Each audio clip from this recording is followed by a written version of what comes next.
Hey everyone, this is Coloring Chemist. My name is Connie and welcome back to my channel.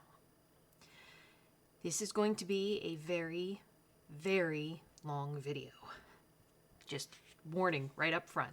If long videos are not your thing, that's totally okay, but I just wanted to warn you up front in case you were maybe hoping for something shorter. In my last video, which was my November 2024 completed pages, I mentioned that my computer, my laptop that I use basically for everything, recording videos, although I do have a dedicated camera, I have a USB link to the laptop, so it's sort of run through the laptop. For my job, for everything, it had been fried. Some good news on that front. It's been repaired. It is on its way back to me. I still don't know if the data was able to be saved, but we will have to see. So I'm filming this, as I did with my November 2024 completed pages video, using the same camera, but my old laptop. And I noticed on the last video that the audio and video are out of sync by maybe about a second. I apologize for that.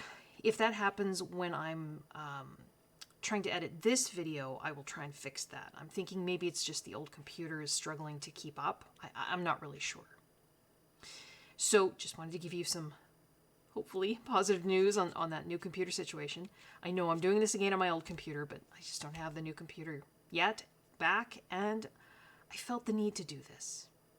I mentioned in that previous video that I was thinking of doing almost like a coloring plans video, but just looking through my books, looking at maybe some previous winter and Christmas pages I had colored, looking for some new ones to color. I've been kind of a coloring slump.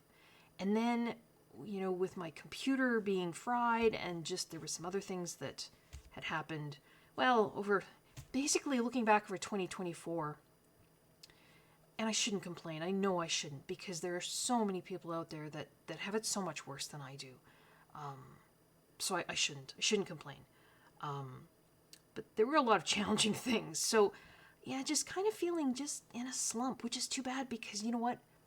I think fall, winter, that's my absolute favorite time of year, Christmas. And so I'm kind of sad that I missed out on maybe some fall, early winter coloring in November.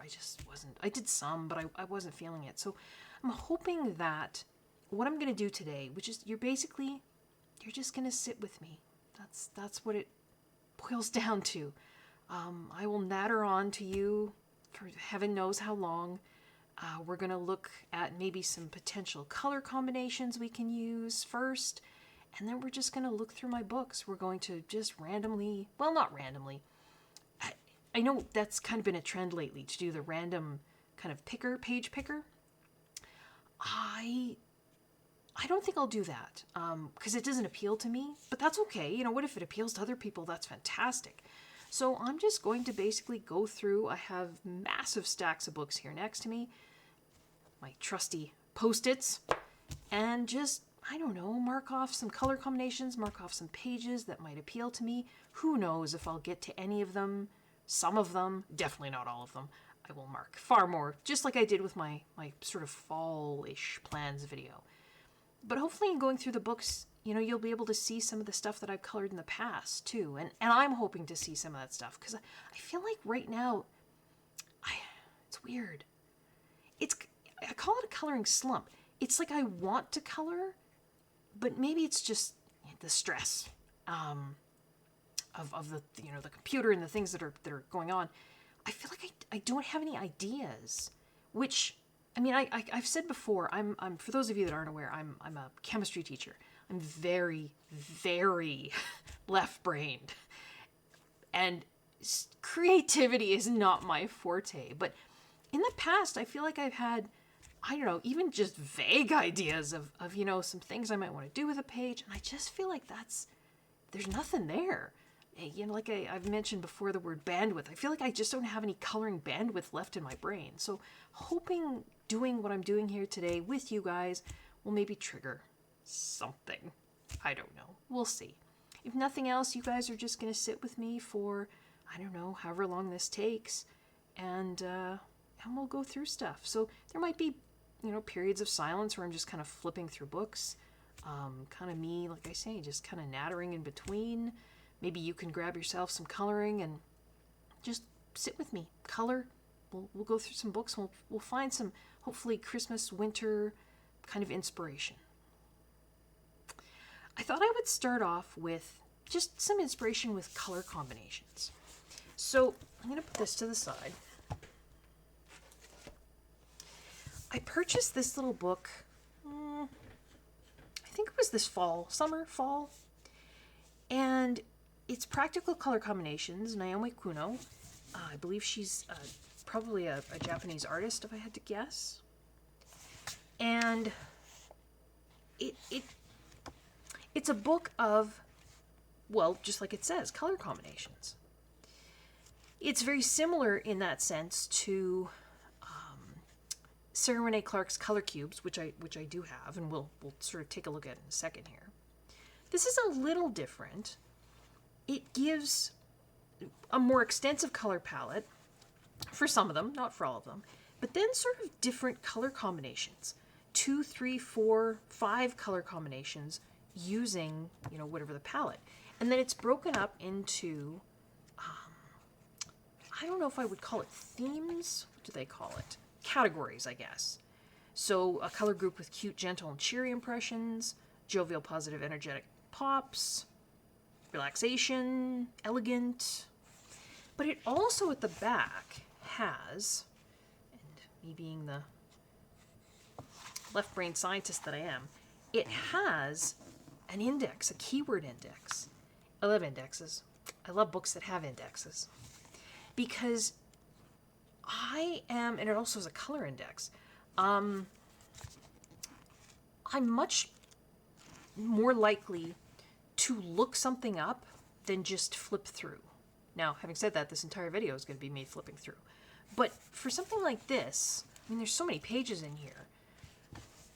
Yeah, I'd much rather look something up. So this color index, there's 1,086 colors listed in this book, divided into 9 groups. And you can use this color index to say, I really like this pale pink. It says page 98 would have that, a pale pink. A color combination with that pale pink. And there's yellows, there's some browns and beiges, greens and blues, purples, blues, purples, white, gray, black. But I like this keyword index. So let's see if we can just find some inspiration just using keywords. So it goes by plants, and then it has grass, turf, prairies, pasture, cacti. For me, where I live, I'm in central Canada, so winter to me means snow. Snow, spruce trees, that sort of thing. Think northern. So tree forest thicket, bark of a palm tree, pine needle green. Not really. Deer. I have my bird feeders set up again. Last winter, I know I shared some video of the birds at the feeder in front of my window here, and I maybe we'll do that again. Deer will also come in. White-tailed deer will come and eat. Usually in the evenings, kind of dusk, what sort of the birds have dropped on the ground. Birds, fruits and vegetables. Now, there are some color palettes where we've got baked sweets, candy, ice cream, cooked food, drinks, milk tea, wine. But I'm looking for life, hobbies, pastimes, retro, traditional, gems, minerals, precious metals. Gold, that's a very typical traditional Christmas color. I was wondering if they had holidays, fabrics, building materials, Countries, places, regions, climate, ethnic, religions. America, Egypt. Catholic, cardinals, red. Polar region. Okay, here we go. So, crevasse, page 218. Let's see what page 218 gives us.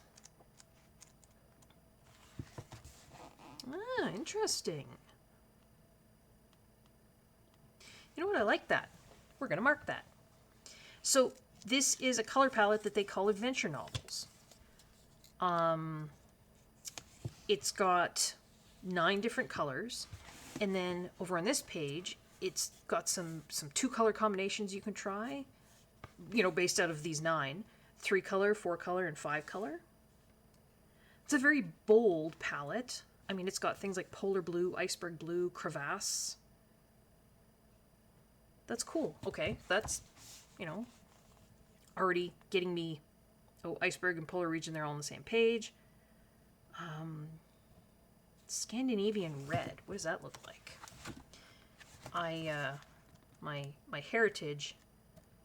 Page 48. Ah, Nordic knits. See, that's not a color palette I would normally gravitate to. But you know what? Let's mark it. Why not? Scandinavian red. I like that light sky blue. Snufkin's hat. I like that color, that yellowish green.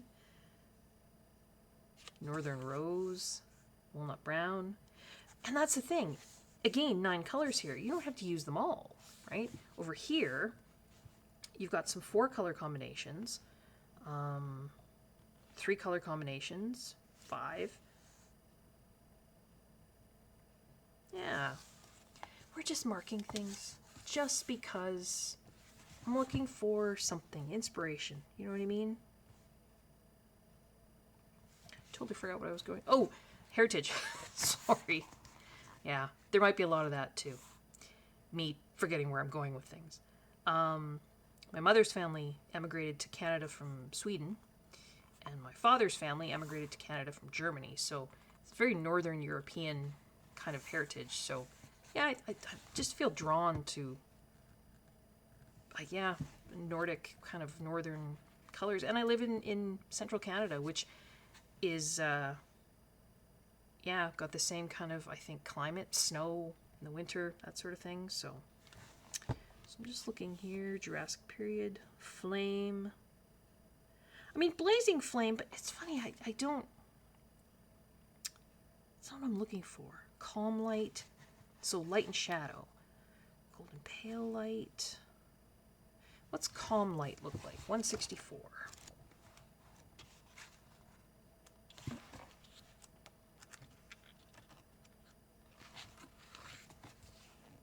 Oh, I do like that. Now that would have been a very good autumnal palette. But I think that could work for winter too. Yeah. I like that.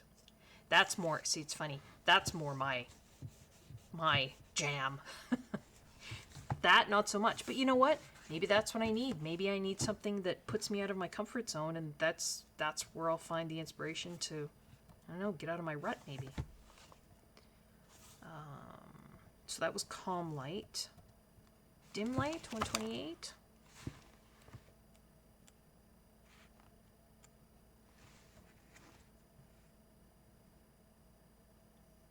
That's very, yeah. I mean, I know this says Art Deco glassware, and that's the picture they're sort of pulling this, this palette from. But it's even got, I mean, it's got colors in there like frosted blue, frost gray, pale lake, creams, dim yellows, delicate grays, frost gray, yeah. Yep. Winter.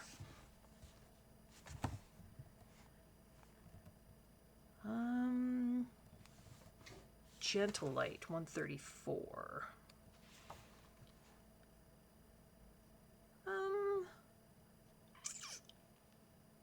It's pretty. It's not really screaming winter to me, though. I mean, it could. No, not calling to me.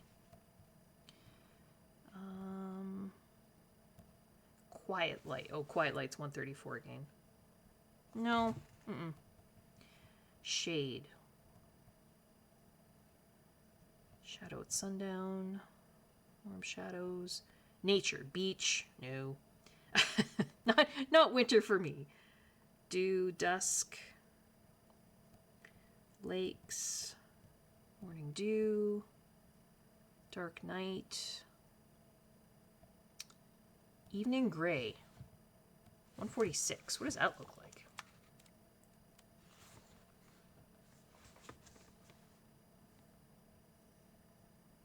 That could be a wintry kind of palette.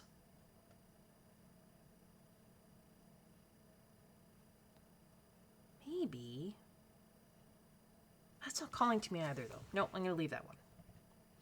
Forest at Night, 166. I love trees. Trees, I don't know what it is about them. Yeah, that one's calling to me. Again, it's very autumnal. But, I mean, this blue, I mean, that's a very wintry blue. Birch beige. Birches are my absolute favorite. Love birch trees. Yep. Mark that one. Indigo Night. Mysterious Night. River. Sand. Sea. Skies. Hazy Sky. Page 140. Sorry, I know we're already like 15, 16 minutes in. I told you this was going to be long.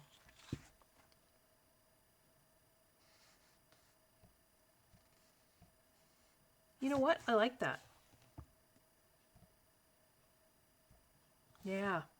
I could see that being wintry. See, it's funny. None of these specifically are called winter, right?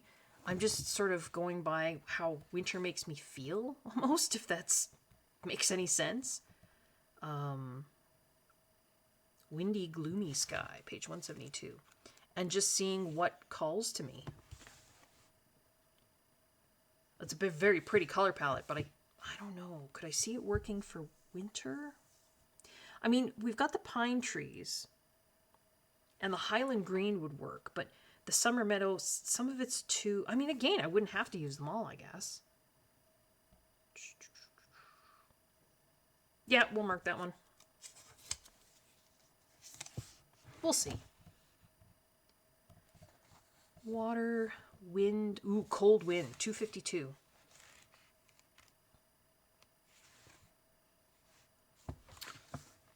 Interesting. I mean, cold wind is because one of the colors here is called cold wind. That's kind of why, you know, we're indexing that. That doesn't feel winterish to me, though. Tender breeze, spring breeze, no. Sun, weather, mist, cold mist, page 270.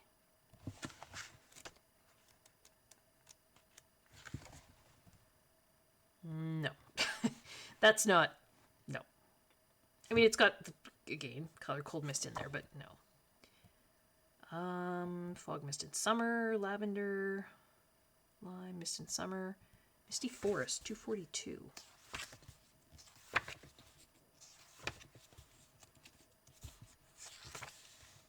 Ooh, I like that. Yes, yes, yes, yes.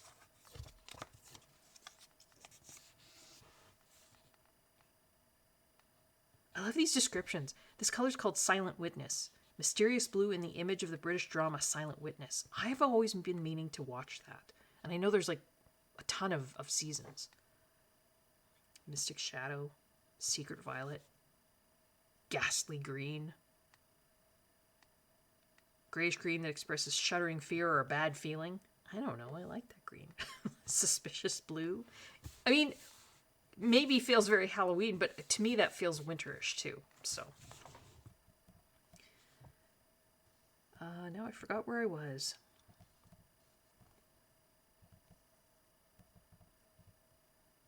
Oh, that was Misty Forest. Misty Gray, 126. Forgive me, you know, it's probably entirely possible that I'm flipping to ones I already marked. Oh, no, I didn't. Does that feel wintry? Could. I wouldn't add the lime. Like if I took that lime out, and that lime. It's funny. Cover up those two. My fingers. Now that feels wintry. So again, you know what? Don't need to use them all. Oh, frost. All right, here we go. Frosty Gray, 128. Oh, already marked that one. Right. Frosty Morning, 164. Did I already mark that one too? I think I did. Yeah, I did. Okay. Northern Lights. We do get Northern Lights here, 248.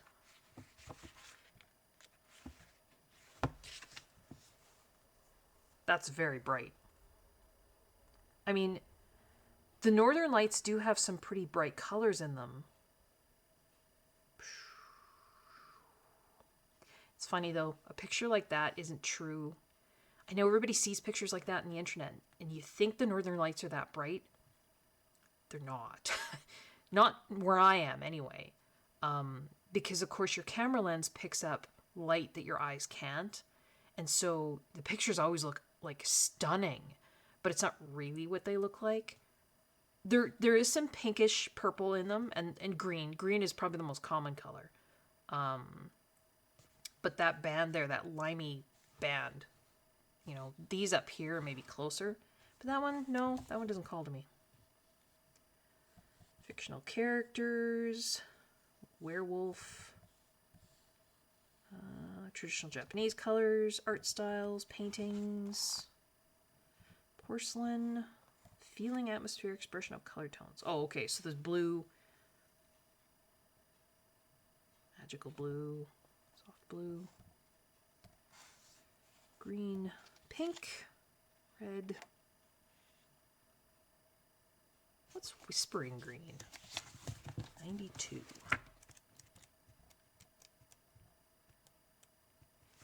Oh, well, that's lovely summary. Excuse me. Yeah, I think we're pretty much at the end. Red, white, gray, black. I mean, pristine white. What does that one look like? Okay. I mean, that's very classic. White, gray, soft black, tranquil gray. 130. What does quiet gray look like? Did we already mark that? No, we didn't. Ooh.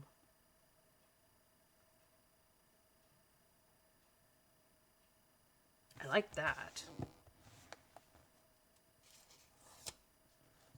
That gives me wintry vibes.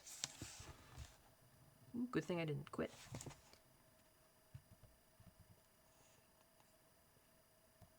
Calm gray, 150. No. You know what? I think that's probably, I mean, there's some color inspiration there, right? So a really kind of fun way to use this book. I mean, you could just do this too, right? I know lots of people, and you just sort of, you know, where your eye happens to light. You know, you might stop and think, you know, like that. That looks very natural modern. That gives me wintry vibes. That gives me wintry vibes. I mean, there's a lot of white and gray and black in winter. But I think that's, you know what, we're gonna leave that there. The other thing that I can look at for sort of color inspiration are these. Now, I made these, and I made these, I'm just tilting them so they're not so glary. I made these before Sarah came out with her color cubes, because I had bought the digital version of her color catalog. But even before she came out with her color cubes, I like having my hands on things, right? So I, because I'm crazy, printed the color catalog. I have a color laser printer, and I know this went through, you know, a ton of ink. And because I printed it, you know, I can't be guaranteed that the colors are exactly what she was envisaging, because printers print differently. But I think, you know, I think I got close. I also do have the color cube. So if I want to say, take this, because this is, and that feels, it's fall, but it's also very wintry. If I want to compare, say, this to, well, you know what? Hang on. Let me just pause for 1 second. Okay, I'm back. So yeah, if I wanted to, you know, look up color palette 130 in color catalog, I can do that to see how close I was in terms of printing.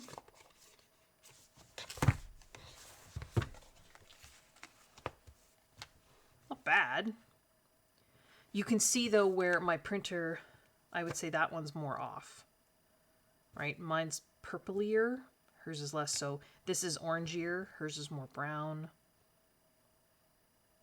But like I say, I had this before I had the color cubes. And I printed it off and I bound it using my ProClick binding system. There are 3 of these books because the spines didn't come big enough. So this is 1 through 68. And then there are 2 more books. And I did this ages ago. So I have different colors of Post-it tabs at the top. And if I remember correctly, pink, I think, are just palettes that I like. The orangey ones are autumnal. And the kind of aqua blue ones are wintry. I think that's how I had things set up. So if I just want to look for winter, yeah, the pink were just kind of, I think, florally. So there's that. I mean, that would be great for Valentine's Day. That's wintry. That's wintry. I do like that one. Maybe what I'll do, instead of marking in here, you know what I might do? I'm just going to pull the cards, and I'm going to put the cards up here and have them out. That would be really late fall.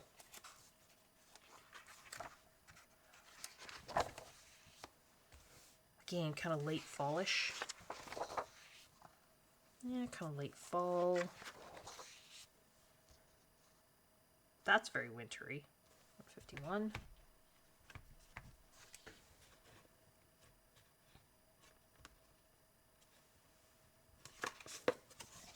That one. I like that one. All blues. I do like that one. So 153. Let's pull that one. Yeah.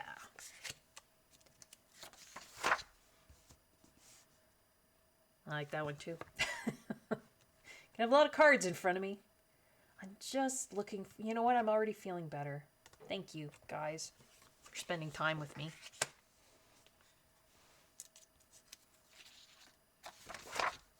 See if this turns into any coloring over the winter.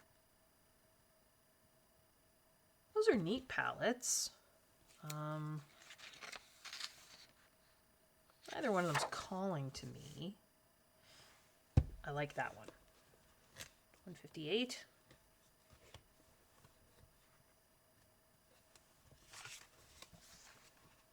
Yeah.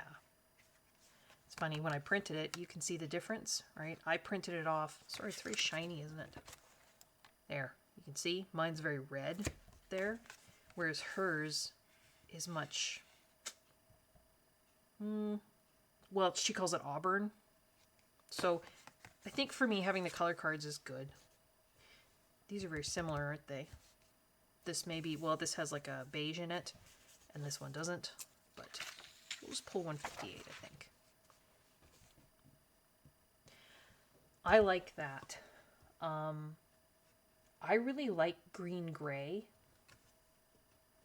which seems like an odd color to really like.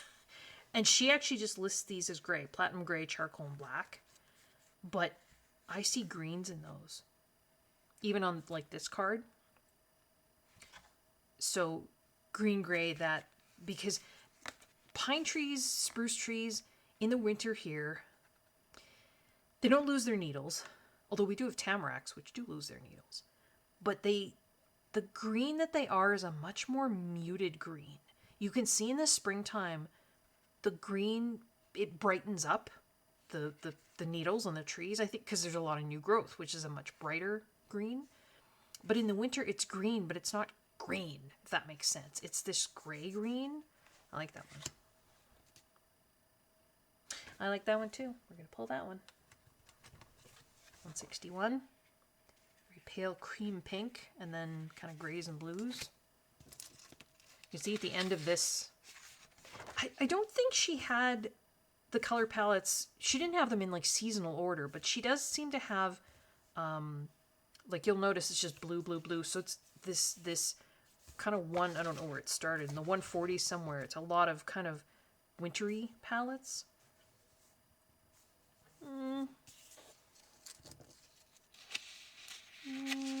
No, I don't think so. Not those ones.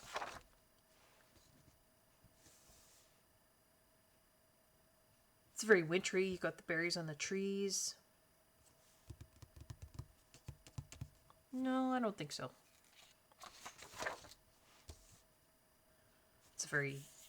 I mean, that could be wintry too. Very kind of Christmassy.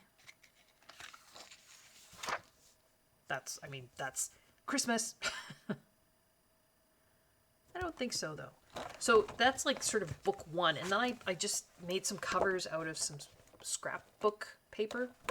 And I laminated them. That's why they're so shiny. So let's take a look at the second volume. We have some blue tabs in here. We do.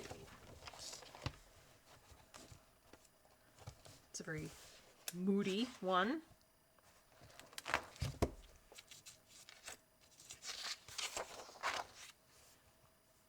That's an interesting Christmas palette.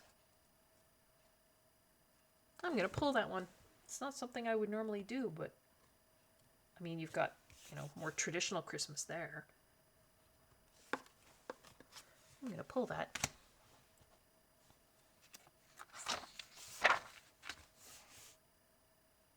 I like that one, 175. I mean, that one's cool too.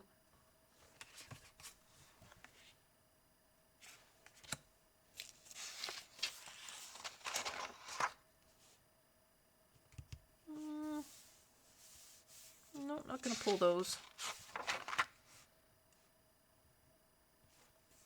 No, I think we have...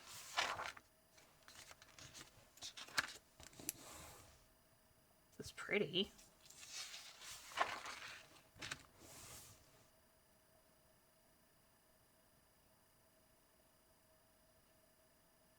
You know, I like that one. 182. I actually like 183 as well. Maybe I'll pull them both. So there's 182. And I know 183 is like Christmas. I like the yellow greens there. Yeah, we'll pull that. Why not?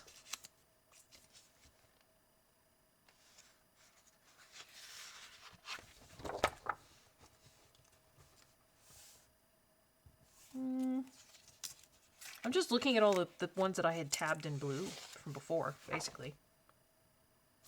It's Christmas. It's very lime.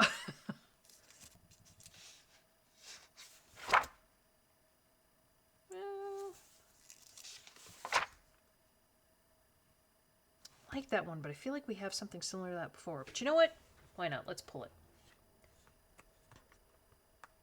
224. Yeah.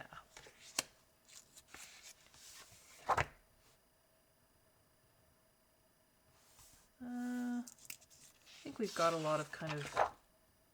Oh, I do like that one. 249. I mean, it's kind of autumnal, but yeah, kind of winter too. And do we have any other blue tabs in there? Nope. Do I have any other blue tabs in volume 3? Oh, a few. Let's see what I've marked here. It's very blue, but I think we have some blue ones in there. I think there's just one other blue tab in here. It's very pretty.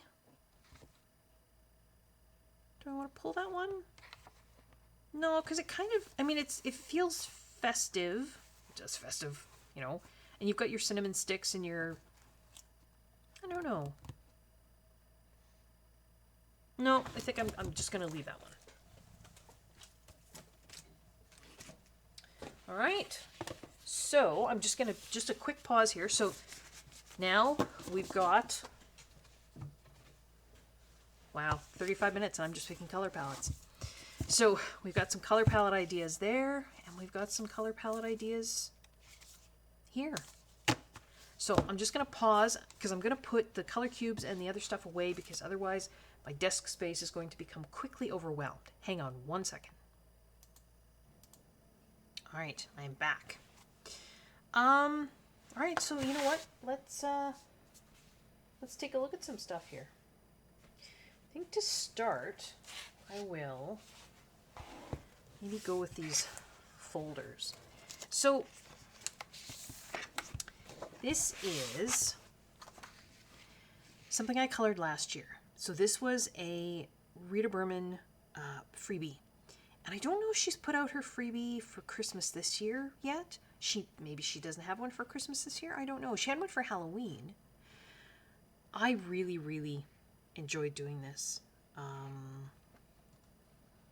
I did one of those wintry kind of sunset backgrounds with some iridescent, this is gel crayon, and then there's some sparkle on there, right? The snowman is sparkly.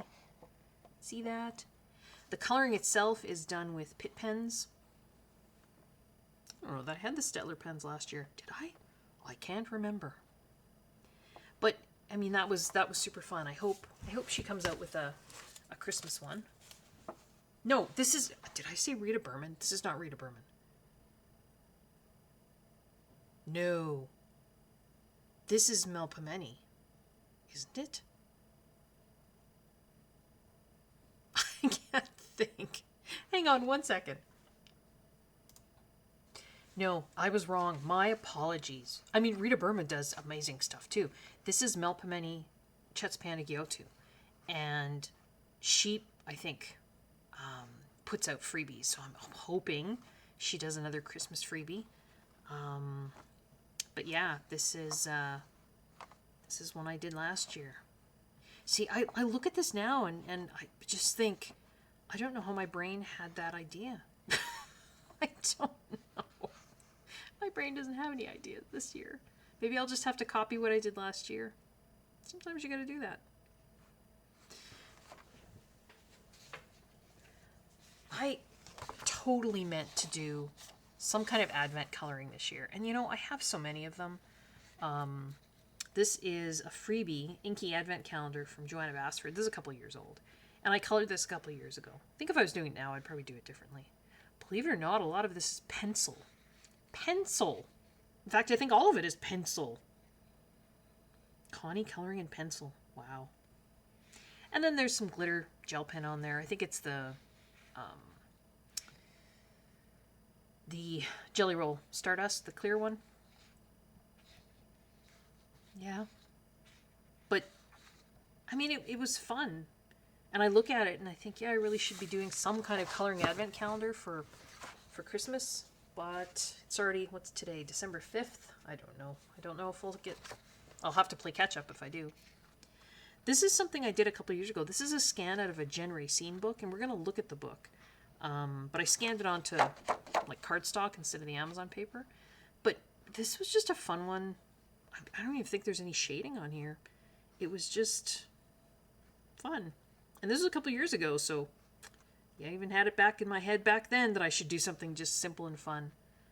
But it's alcohol marker. See that? There's a few little white gel pen highlights here and there, but I forget about Jen Racine, and I shouldn't, because she's got some really fun, just fun books. For postcards, I had been searching everywhere for this, and I finally found it, I think this past year. And it's, I don't think you can get it anymore. It's Hannah Carlson's, I think it translates to Winter Dreams, I think. Postcard book. And I love it. So it's possible that I might pull one out of here. I mean, the card in here is almost like chipboard. Can you hear that? And I don't think these images are in any of her other books. I don't think so. I could be wrong. But they're some are Christmassy, some are just wintry. Yeah. 20 postcards. 2017. But it's out of print. I don't know. Sorry if I'm showing it and you guys can't find it. Sometimes you can find it on like eBay. I think that's where I found mine. I also have a very, very amazing, lovely subscriber. I haven't asked her if I can name her yet, but I will.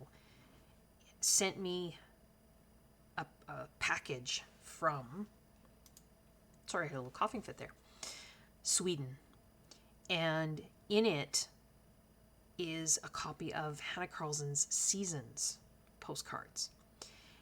And I'm so thankful for her for sending it. And there's another book in there that I've been looking for forever. Here's the problem, though. Canada Post is on strike. And so we didn't know that when she sent it. So it's sitting, they've been on strike now for about 3 weeks, I think. It's somewhere between here and Sweden. And when Canada Post is done with the strike, when business resumes, I'm sure the package will get to me. But yeah, I'm pretty excited about that too. I think there could probably be some exciting winter postcards in that Seasons book. But yeah, this is the Winter Dreams Hannah Carlson one. I grabbed this, I think it was last year. This is Mary Tanana. It's just called Christmas to Color. And it's just a fun little postcard book. Again, very thick postcards. Like, it almost feels like chipboard. But they're some of the images, I think these are meant to cut out. And maybe, you could hole punch and hang them as ornaments. Because they're actually double-sided. And it's the same image, right? So you would color both sides. There's some little tags in here, if I remember correctly. Yeah. So you could color them, cut them out, use them as tags, and then there's postcards. I think I colored one out of here, but I tore it out and put it, I don't remember where. It wasn't anything to write home about. It was just a really simple one, but who knows? Maybe pull some out of there. Excuse me. This is some printables that I have that are just not colored.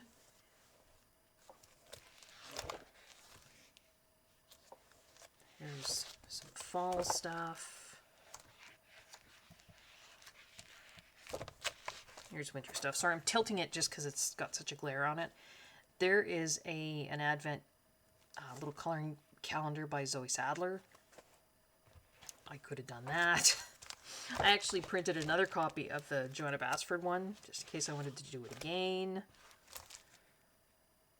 There is the missing Christmas picture from Emily Lida Hall-Oberg, because, of course, we have the wonderful, amazing reprint of her Fairy Tales and Folklore book, but they had to pull this picture because it just didn't fit. And so she provided it free. So if you go to her Instagram, I'm pretty sure that's where I found it. There's a link there. And then I think you email her or you message her on Instagram. Something like that. And she'll send you this image. So there's Santa. You definitely do that one. You know what? I'm going to pull that one. Because I think that's likely. I think I printed it on two different... Yeah, that feels more like kind of mixed media paper, and this other one feels more like it's smoother. But you know what? I'll just pull that one just to remind me. And then if I want the other one, I can go back and get it. There's a 2023 Advent calendar from Lottie Ford. She offered that for free. Did she have one this year? She probably did. That's Easter. Just different things that I printed or scanned. Some freebies that came with things I ordered. All right, I bought these. Edson Forest, I think, on Etsy recently. Forgot about these. Some very cozy images there. And there are some winter ones, if I remember correctly.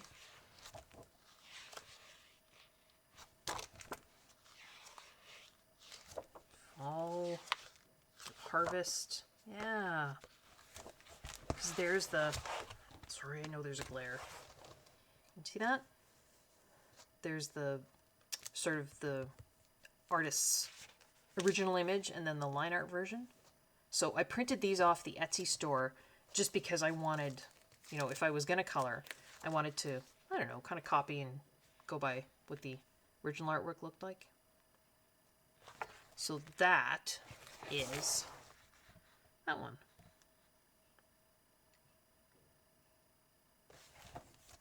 There's a Christmas one. It's like a little fox, I think. So there's, there's the original artwork. I'm going to pull that Christmas one. We'll see. We'll see if I do it. I'm actually going to pull both out of here. So I printed the coloring page on, again, it feels like smoother, maybe it's hammermill paper. I call it marker paper, but it's, I mean, it's not actual marker paper, it's just smoother. And then I just printed the artist's colored image just on, you know, printer paper. And we'll put those aside. I think that's it in there. So that's just some random printables. And I have more in my computer. I really should print them. And I started printing them off and putting them in that kind of binder thing because otherwise you forget they're there, right? Got some smaller books here. Is there anything in Small Victories? There's Cardinals, but it's kind of springy. I did color that last year. So there are 4 wreaths in here. And you know, I meant to do the other ones this year, and I did not. But that was the kind of wintry Christmas one I did last year. It's got holly.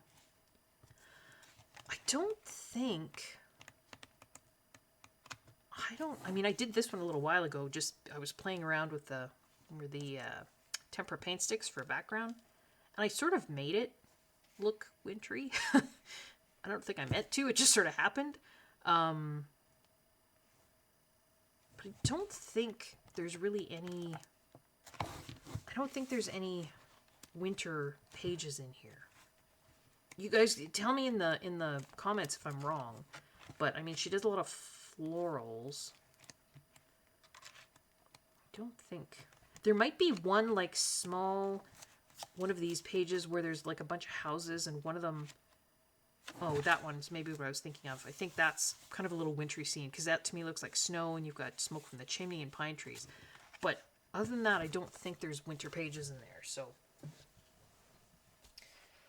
there, of course, is winter pages and Christmas pages in here. I really do need to get back to this. I've done some coloring in here. I did that one. Was that last year? I did a lot of winter coloring. Maybe a year before. I don't remember. Pit pens. It's okay.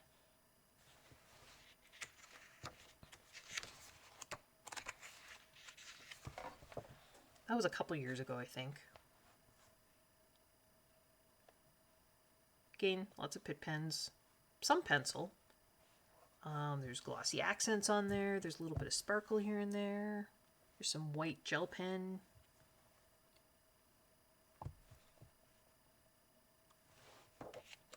I think I did that one last year? I don't remember. My goodness.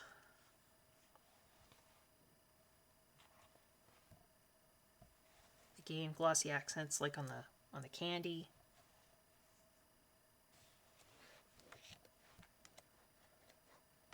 Did that one many moons ago.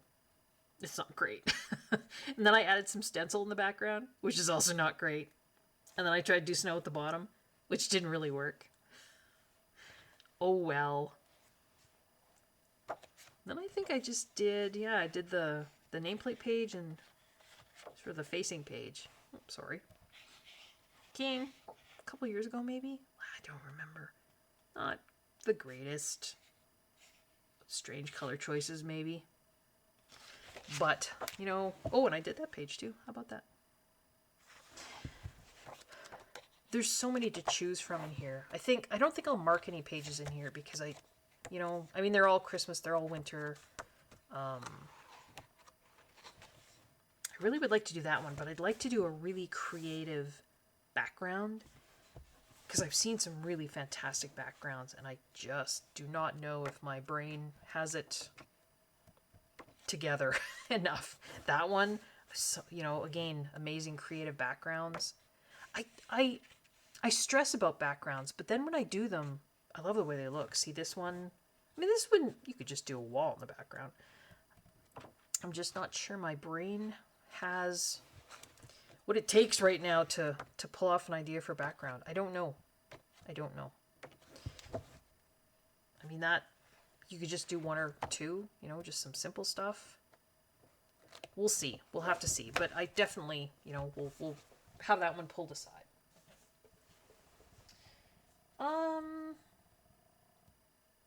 Rita Berman.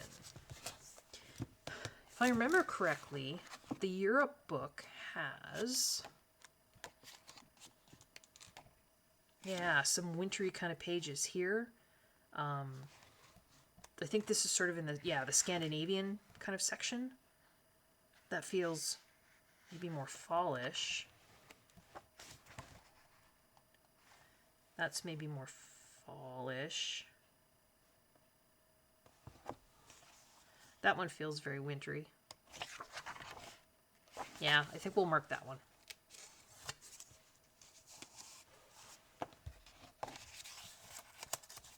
If you wonder what these white papers are, in a previous video I talked about a game changer for me in terms of being able to use my, because the two coloring tools that I tend to use quite a bit are Faber-Castell Pitt pens, with the brush tip, that small brush tip, and their cousins, the Stettler pigment brush pens. Again, very similar.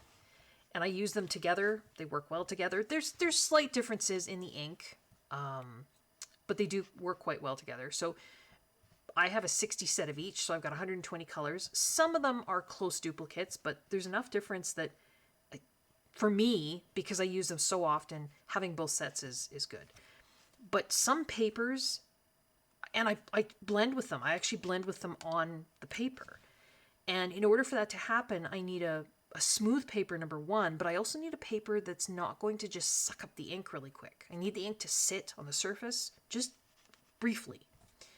And while I love Rita Berman's artwork, the paper was not working for me to use these. So I have a video from a little while ago. Well, back this fall, I guess. Game changer. I have been pre-spraying pages in, oh my gosh, so many books. You'll see these, anytime you see these little torn white tabs, it's because I'm marking a page that I've pre-sprayed with Krylon workable fixative. Not a final fixative, but a workable fixative. Take them out in my garage, spray them, let them air out, and then I bring them back inside. But it makes an amazing difference when I go to use these pens.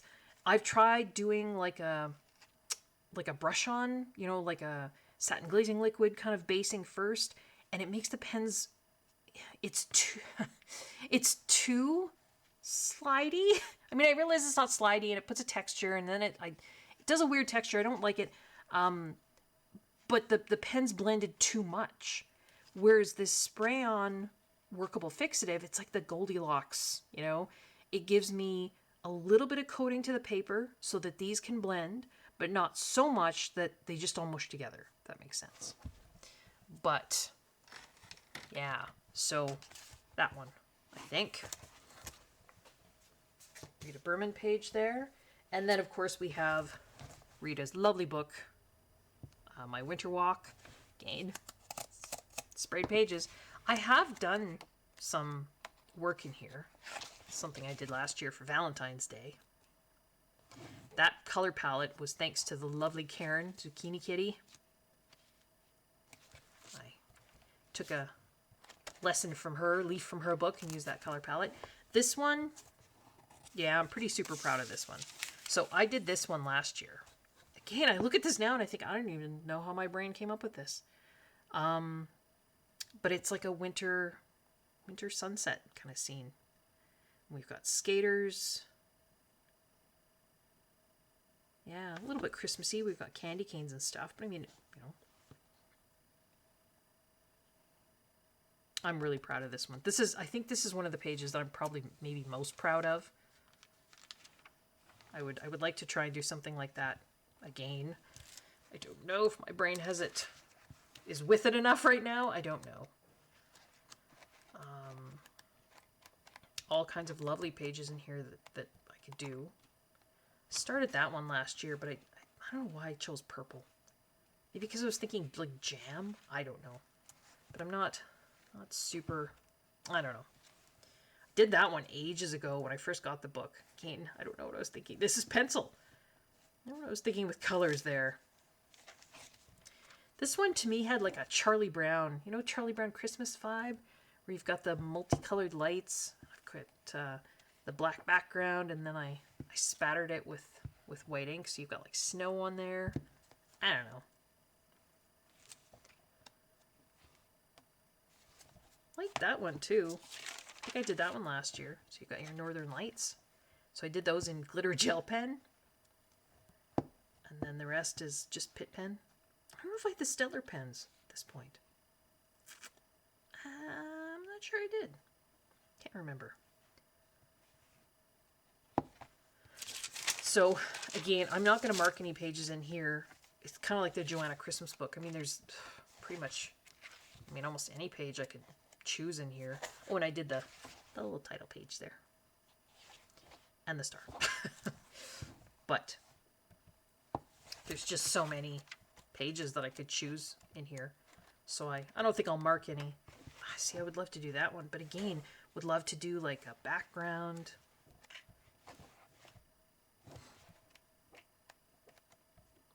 There's an advent calendar I could have done. Oh my goodness. My goodness. I do have this one. This is Nina Stachner, My Tiny Forest Coloring Book. This used to be available on her Etsy store, and it was printed on, I think, good paper. And then her Etsy store was on a break for a while because she had a little baby. But then she re-released this, and it's just printed through Amazon, which I totally understand. It's so much easier, right? You just let Amazon, worry about the printing. But it means it's Amazon paper. So, yeah. I think, I did actually spray some of these pages with that workable fixative. There's a Christmas one. I did a little test, I forget, in a different book that I had sprayed. And those pens did okay. There's another pretty kind of winter one. I'm going to mark these while I'm here. But I could also scan this, right? And then print it on something else. And I know lots of people have suggested that in the past when I talk about, paper that doesn't work well for the Pitt pens. That's pretty wintry. Hibernation. But there's something in my brain that says pages need to stay in books. I don't know what it is. I don't know.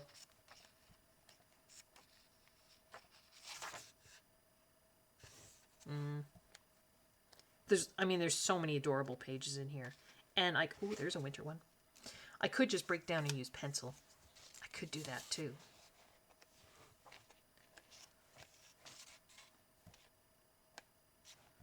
Fall. But it is a beautiful coloring book.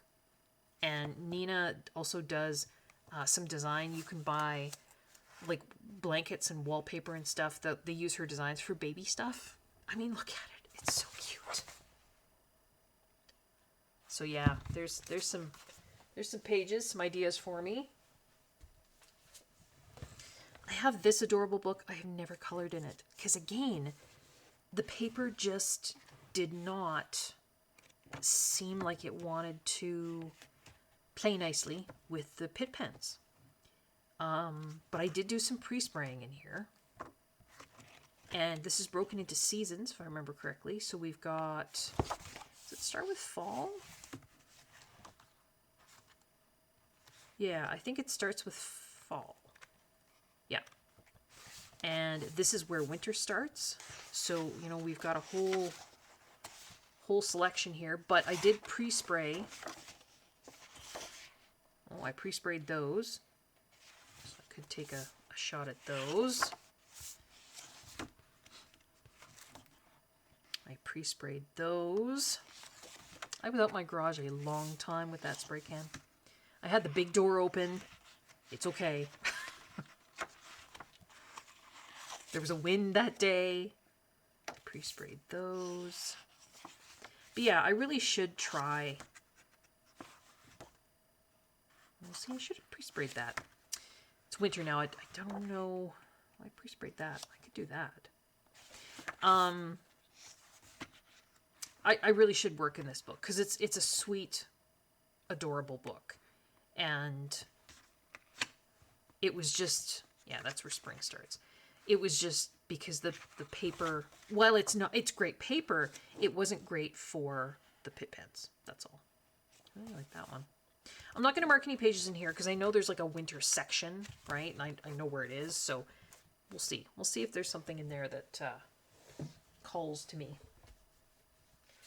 I recently got this.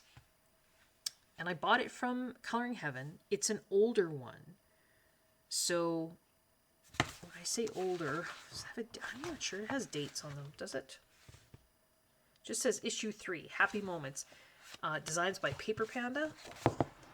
But I really like... I don't think it does have dates, does it? No, I don't see any. I mean, there's a special offer here. Ends June 2024. So I think it was from 2024.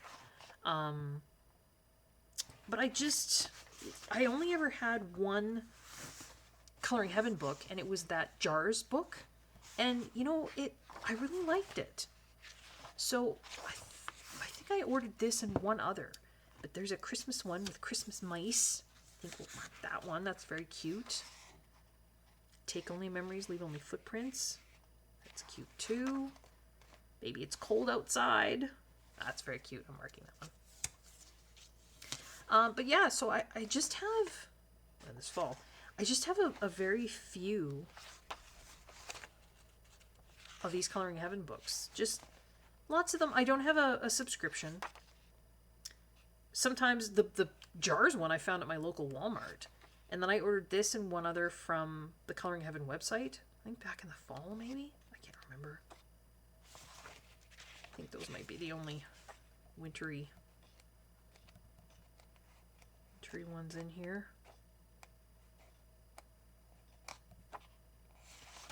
Yeah. I don't know if so it says Paper Panda, but does it say it does? I can't find who the artist is. I mean,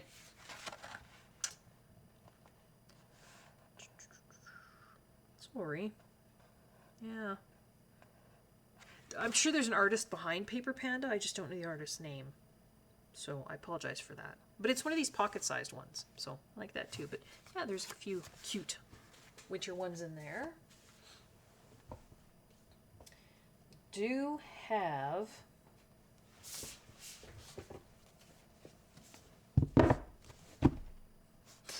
I jumped on the bandwagon. I think because I was just so stressed and my brain was just like, I need something easy. And you know what? They're super cute. I like the ones that are a little bit more detailed, not super easy. And I think I actually did go through already and I marked some of the winter ones in this one. Yeah, I did. It was a while ago. So, I mean, there's possibilities in this one. So this is Vivi Tinta? Yeah, Vivi Tinta Fuzzy Hygge. Sorry if I'm mispronouncing that. I try. So, I mean, there's some possibilities in there. This is Vivi Tinta Fuzzy Hygge Christmas vibes. So, I mean, I think I marked this one because it was just winter. It wasn't so much Christmas, but I mean, a lot of them are just Christmas. So there's, you know, tons of possibilities in there. That's cute. So there's that one. Kiki's Coloring, Cozy Winter. Santa, snow. Why I needed all of these, I don't know. Because when I get stressed, I buy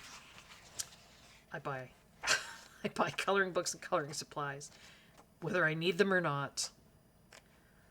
They call it retail therapy. Yeah. So, I mean, there's, again, could any of them in there. Cozy Viva? Cuddly Winter. These are all Amazon print, right? You've got, this one is winter and not necessarily Christmas, although, I mean, some Christmas, but some other just winter ones in there too. These ones I just got. I might have to do a haul video. I'm not sure what I think of them. I don't know how to pronounce that. Mesa Books? M-A-E-S-A. Mesa Books, I think. I don't... Are they both Mesa Books? No, this one's different. I don't think they're AI. They don't strike me as AI, but I could be wrong. I certainly hope they're not stolen images. If excuse me. If anyone does think that they are, please let me know. They're definitely not well printed. They got the black background, which I know a lot of people don't like. Oh, this is just cozy. I was gonna say that's not really winter. The drawing style seems to be relatively consistent, but then maybe it's easier with the you know, that kind of kawaii style. I don't know. I mean, it doesn't list a, and I don't think it did on the Amazon listing either. It doesn't list an artist. So yeah, if somebody does, you know, recognize some of these images and thinks, you know, that's stolen artwork, please let me know. Because I would most definitely return it if that's true. I don't know that I'd recommend this one. It's not, it's kind of poorly printed. But there is that one. It was honestly the cover that got me. I love that color palette. So that's Cozy Coloring. And then this was another one. Again, the cover just got me. Cozy December by Katie Colorwell, which sounds like a person, but I'm guessing is probably not. Forgive me if I'm wrong.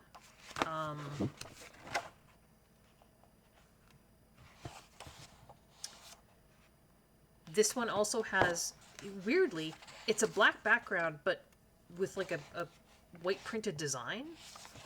See, that to me feels like Shutterstock. But again, I feel like there's some cohesiveness in terms of the art style, maybe? Again, I don't know that this is something I would buy again. I don't think it's AI. I could be wrong. If you guys think it is, let me know. Or if you think it's stolen, let me know. Yeah, of these two, though that looks very... something not right there. But it's a very sketchy style. I don't know. I don't know if AI is capable of learning more.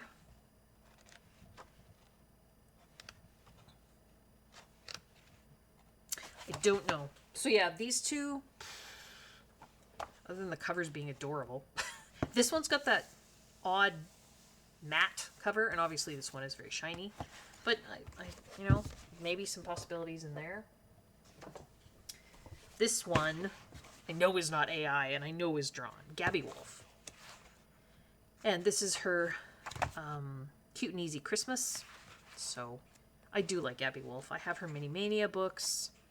I don't think there's a whole lot of winter in those Mini Mania books, if I remember correctly. I don't think there is. So this one is, you know, there's Christmas, but I think that's kind of just wintry, too. I mean, there's a present on a sleigh, I guess.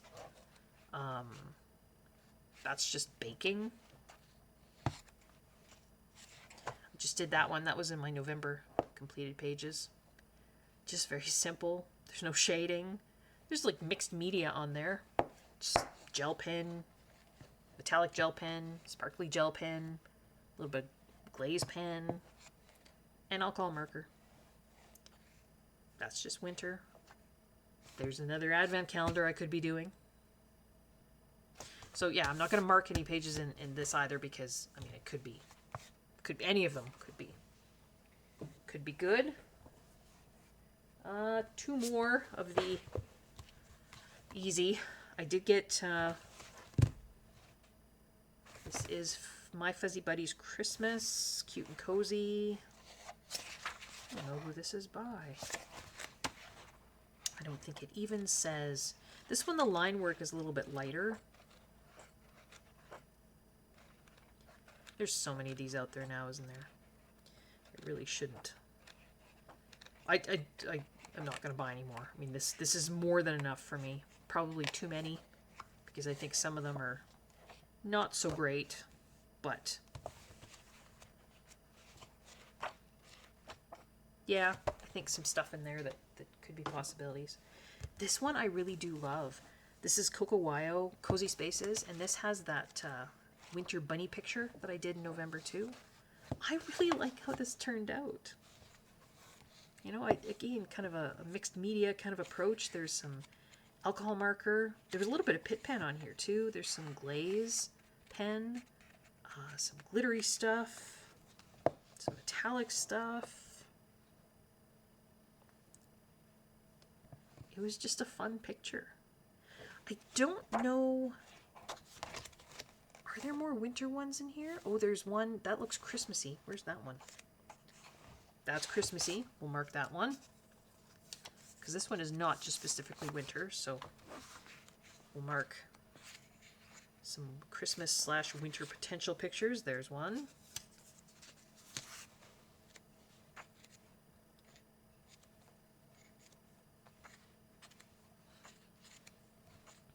There's one.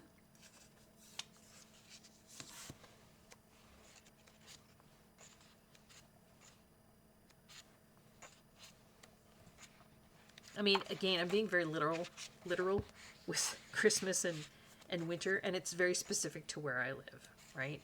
I know, oh, there's one. You folks in the southern hemisphere have got your summer right now. I mean, that could be, no, because that's got flowers. That was a very cute Halloween one. Is that Christmas? I don't know. I feel like maybe, sort of. Maybe because I'm just thinking Santa hats. But then this is, you've got grass and things growing out here. We'll mark it anyway.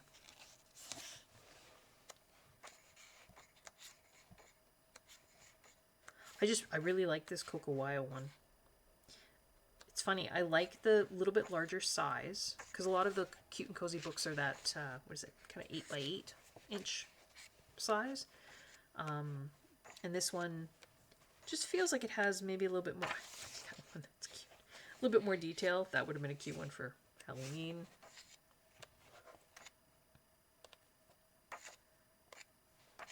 Another cute one for Halloween.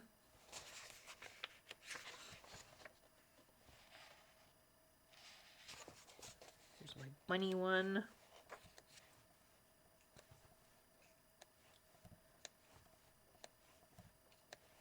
And I know there's lots of, I'm not actually on TikTok. I don't have a TikTok account. Which doesn't mean I couldn't look things up, I guess. But I think that's kind of where this trend really gained traction.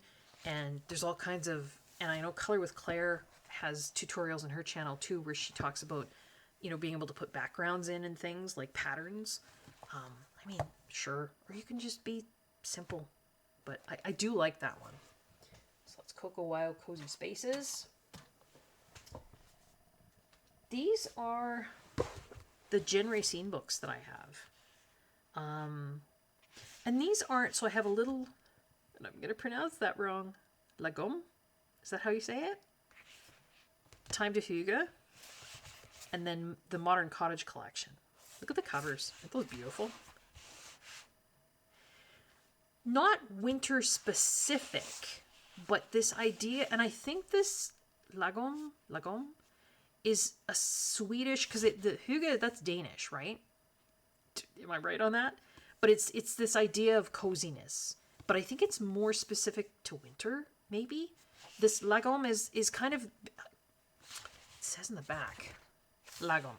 Swedish art of living with just the right balance. Not too much, not too little. Finding enjoyment in simple things, like a great cup of coffee or tea, a warm fire, crafts, collections from nature. Whereas Hygge, Danish word for acknowledging a feeling or moment of cozy contentment and well-being. So, I mean, I guess neither one of them are specific to winter, but I think, and there are some pictures in here that, I mean, that's not particularly wintry, right? And there's 2 sets of images in this book. I think that's where the second set starts, because I did this a couple years ago. Just with mostly alcohol marker. Yeah. A little bit of white gel pen. Or white acrylic pen, one or the other. But, you know, you've got coffee and tea. You've got, here, we'll go from this. That to me is more, I mean, that's a menorah, is it not? So that could be wintry. To me, that feels fallish. Plant there. That's a Dala horse, is that what you call it? Which is Swedish, I think, and very common around Christmas time. That's more kind of harvesty, right? You've got your different vegetables. I mean, that could be wintry. Could be fallish, too. And tea and honey. Coziness there. Got some cozy sweaters. Home Sweet Home. That one I did a couple years ago. That's more springish. I think I did that in the spring. Started this one. You know what? I should mark this one. I started this one last year, year before. I don't even remember. With just some glaze pen on the berries. That was as far as I got. But that to me feels very Christmassy. I like that one. I like books.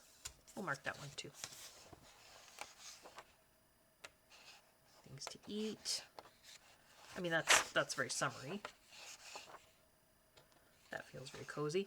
Here's the, oops. Right, remember I did the socks? I don't know where I put them now. But I did the sock page, so I scanned this and colored it. I mean, I certainly could color it again in here if I wanted to. I didn't pre-spray any of these pages, so I don't know. I'd probably stick with maybe alcohol marker. They're all one-sided. So that's some possibilities there. Jen Racine. I think there's just one set in this Lego book. I think this one, oh, that's pretty Christmassy. She did have this strange, I don't know if I'd call it strange. If you can see all the images, it's like grayscale, but not. You can really see it there. Like on the ladder, it's like she was putting in texture, but I don't know if I like it. Because it looks like it was added over the line work. I don't know. We'll mark this one anyway.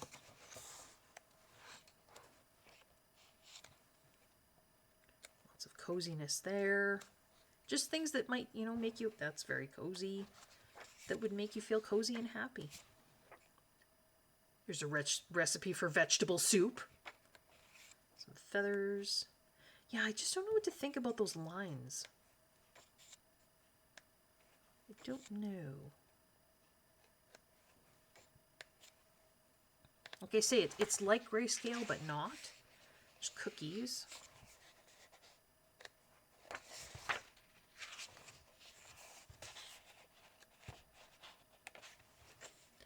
Tools. Crafting. Bird. Knitting.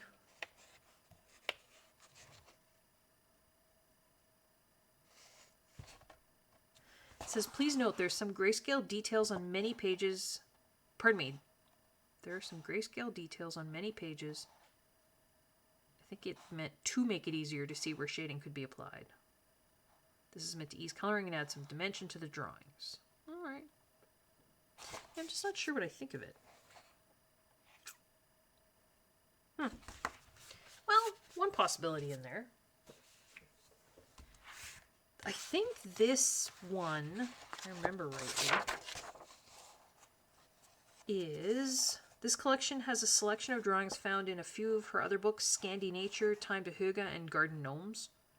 So it's like a compilation kind of book.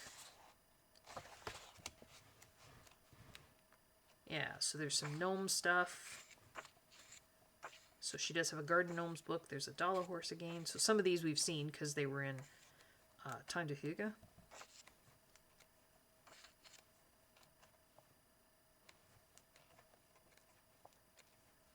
Sweaters. I colored that one. There's the one I marked, isn't it? It's similar. The one I marked, though, was different, though, because it had berries down in here, too.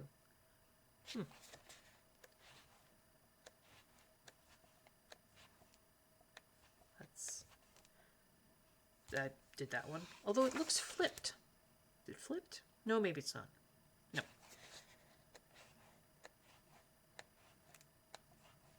Yeah, I don't think I'll mark anything in here. But, I mean, if you wanted a compilation book of Jen's just to give it a try. This, weirdly, maybe not weirdly, is one of my favorite books. It's an older Creative Haven book by, is it Marty Noble? Yeah, Marty Noble. 2015. And it's just snowflake mandalas. And I started out doing this book with just, like, I mean, that's basically glitter gel pen. It was one of those big sets, like Tan Mit or Ann Art or something like that. Just glitter, glitter, glitter, glitter. And then I started putting a little bit of, like, alcohol marker background in, just so, because if the whole thing is glitter, it's like your eye doesn't know where to go. It just sees, and even the camera, I mean, it's hard to even see there's different colors there because you just get shine. Whereas if you put a little bit of alcohol background, it's almost like places for your eyes to rest. And I love warm gray for winter. Right, there's some more warm grays and then some blues. So I've done like a fair number of, I like that one, of these mandalas. And then, like that one too. Last year, someone suggested, because I think I said something about, or I don't even remember how it came up, but one of my wonderful viewers suggested treating a mandala almost like it was like a sun rising and then putting a background in behind. So I thought, that's a really good idea. I'm going to try that. So I went to the back of the book. I did this one, I think. Was it this one? I think this is the one I did first. So I covered the entire mandala in masking fluid, which took forever. And then I did the winter kind of sunset background with gel crayons and a blending brush, right? Just putting them on that way, taking them off a palette, putting them on that way. Then I have a tree stencil that I laid over top, and I, because I wanted like the silhouette of trees in behind in the background. And then what happened? There was a whole saga.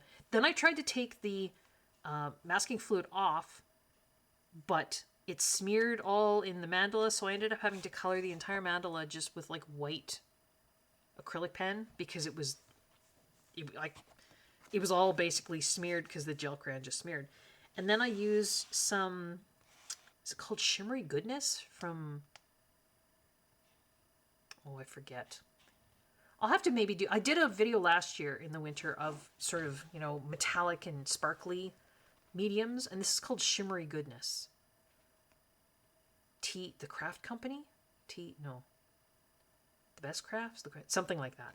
It comes in a jar, and it's like this funny paste, but it's got like this sheen to it, you can see. And I put it on with, honestly, I think it was a palette knife, because I wanted it to have texture, so to look like drifted snow. And if you put it on thick enough, it just covers everything. So I did that on the bottom. And these are one-sided pages, so I wasn't really concerned that, you know, there's texture there. And then I just spattered the whole thing with white ink to make it look snowy. And I really enjoyed it. Again, looking at this year, I'm like, I don't even know if I would have that in me this year. So I did that one.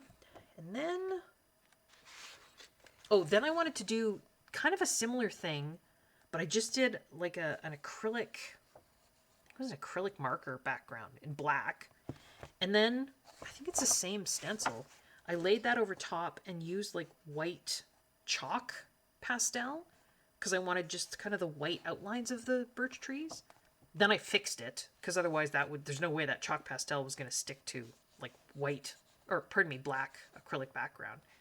And then the snowflake again is just colored mostly kind of whites and silvers. And then I don't think there's... Oh, and then I did one in the back here. This was just a test of some acrylic paint. Excuse me. Oh, I can't remember. Like Deco Time? No. I can't remember. But I just wanted to see how well one coat would do for background. It actually covered fairly well. But it's called Winter Blue or something like that. The mandala isn't anything to write home about, but... It's funny, books like this, I feel freer. And I think maybe that's why these ideas work.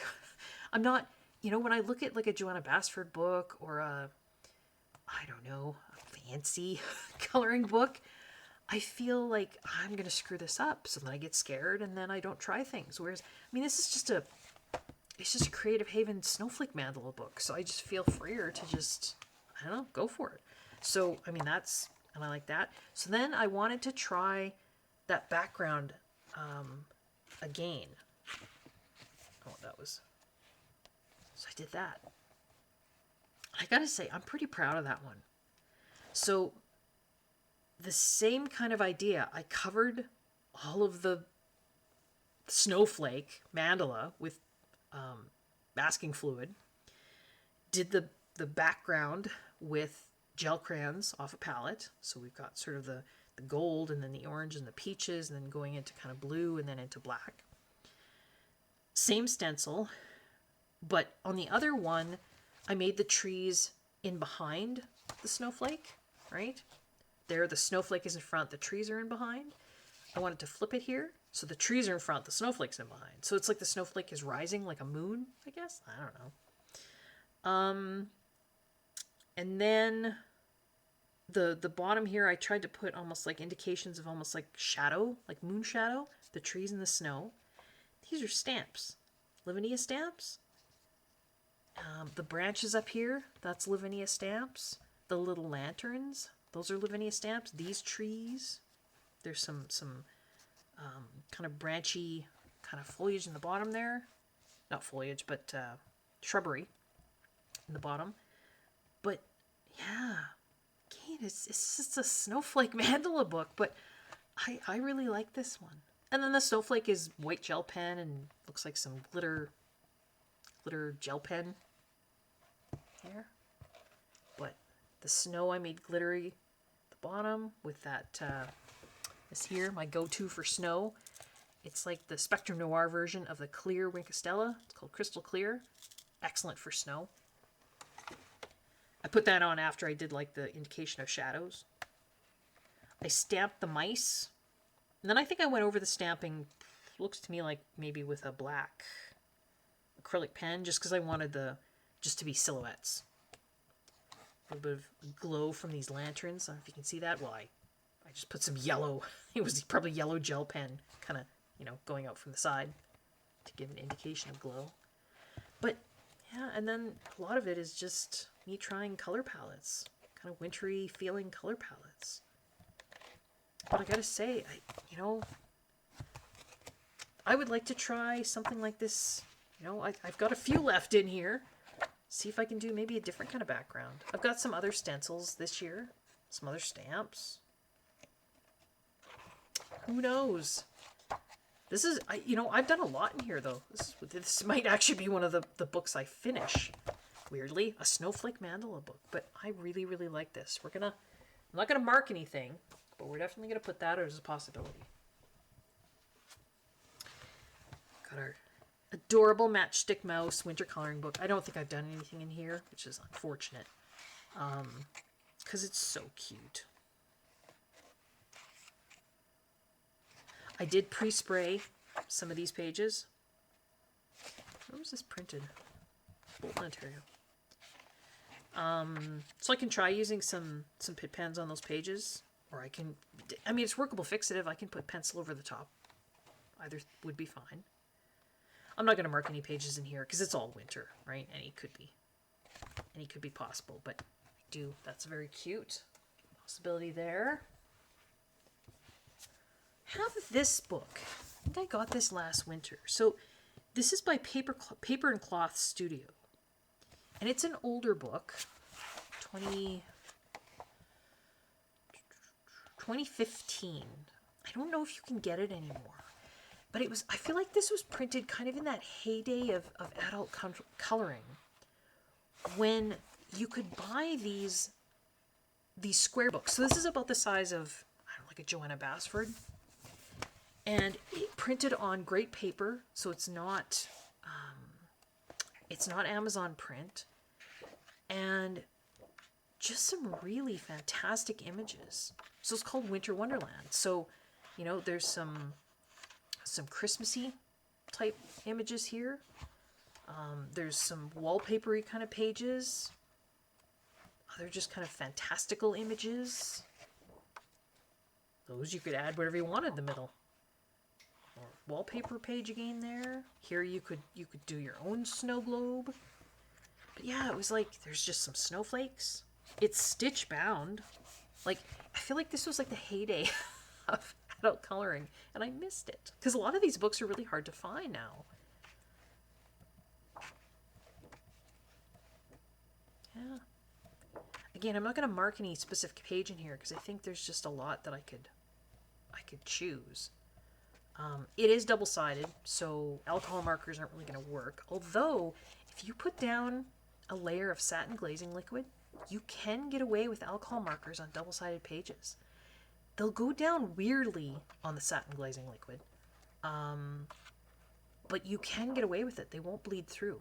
You have to make sure you cover the entire page, though, because if you miss a spot, that's the spot where the alcohol marker will go through. Or you can just, decide to, if you wanted to color this and you didn't care about that or that, then just sacrifice them, right? And then you can use alcohol marker to base.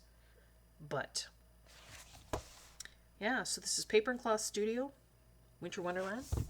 So again, not going to mark any specific pages in there because it's all wintry. And similar line, I think I got this at the same time. This is another Paper and Cloth Studio book.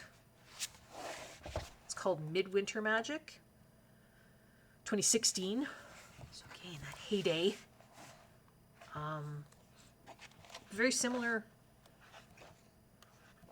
kind of idea. There's scenes, there's wallpaper pages. It's very fantastical, lots of pages. I like that. Simpler. I like that. It's very stylized.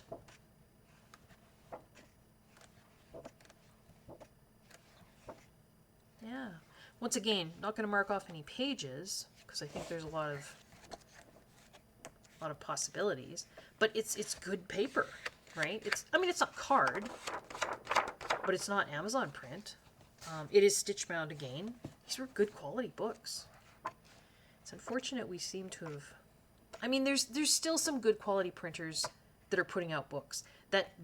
Was it Better Day Books that did the recent Emily Lada Hallberg reprint? Oh my goodness. The paper, the quality of that book. If we could have all our books on that, please. But yeah, I understand. Beginning artists, sometimes you can't necessarily get a publisher like that to take you on, right? Because they don't know. You're kind of an unknown entity.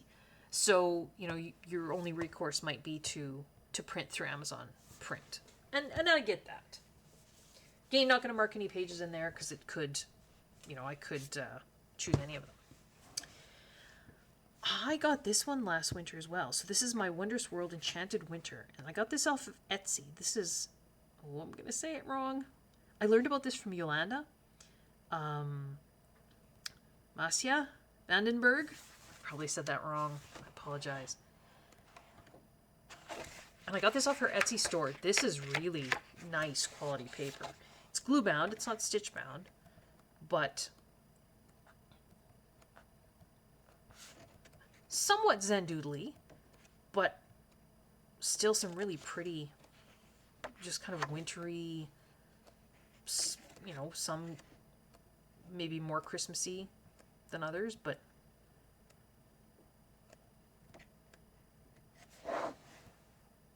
IDW Publishing. She has an Etsy store where you can get her stuff PDF as well. But yeah, just lots of winter options in here too. And that's really nice paper. So my Wondrous World Enchanted Winter. If anybody wants ISBNs for any of these, just let me know in the comments. I'm not going to bother showing the ISBN. You know, we're already, I don't even know how, hour and 40 minutes in. So, in fact, I'm going to take a small break before we look at this mythographic book, which actually is the only mythographic book I own. Small break just to get a sip of tea, and I'll be right back. All right, I am back. It was actually more than a couple seconds, and it was more than a sip of tea. I decided to have supper, and then Mr. Coloring Chemist came home, so there was a whole thing. But I'm back now. In the meantime, I think this was going to be next that we were looking at. But while I was having my supper, I was thinking about that Melpomene Chetspanigyautu page that I did. That snowman page. Where is it? Hang on. That one, right? That I showed earlier. And then I started to think, you know... Sorry, I was turned away there. I started to think, I wonder if she's got her new one up yet. So I went and looked, and like 8 hours ago, she posted on Instagram, she's not doing a freebie this year. So this was last year's freebie. But this year, she's got 3 pictures that you can purchase on her Etsy page. And they're about, I think about $3 each Canadian. So that would be less in US. Or you could buy a bundle. So I bought them.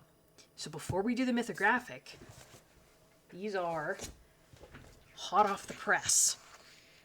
Melpomene Chetspanigyautu Christmas pages for 2024.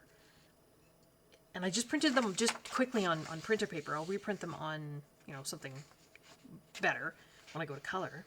But look at that. I love it. The teeny snow globe and the teeny snowman. Hanging little decorations. Teapot. So there was this one. And then this one. So we've got owls. This one is, I mean, I think it's Christmassy, but it's maybe more winter. You've got lanterns, so you could do, you know, a glowing effect. You've got holly in here.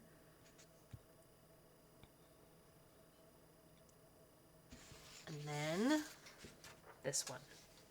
Now, I think this one is my favorite. I'm not sure. I think it is, though. again, not necessarily Christmassy, just winter snow globe, cabin in the woods. I mean, it's beautiful. It's a beautiful cabin in the mountains, I should say.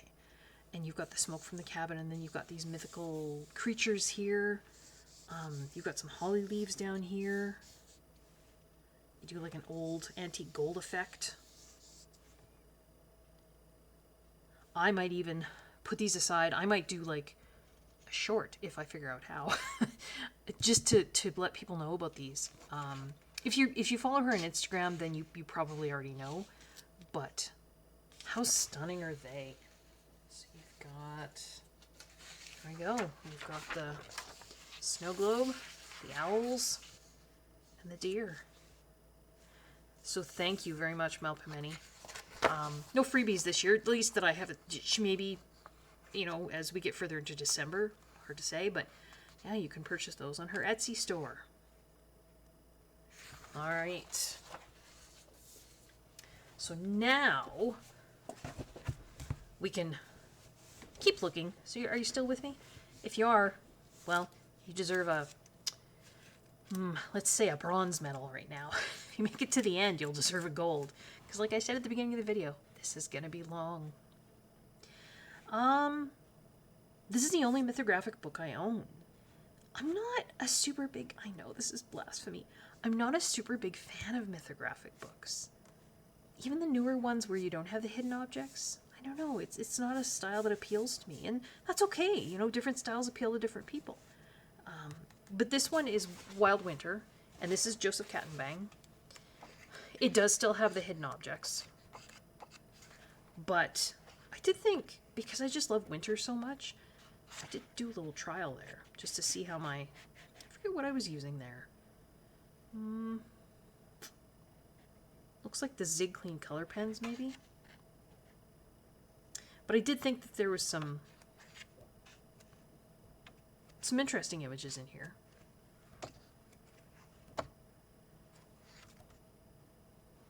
That one. So again, those markers tell me that I've pre-sprayed a couple pages in here with that workable fixative. That one was interesting.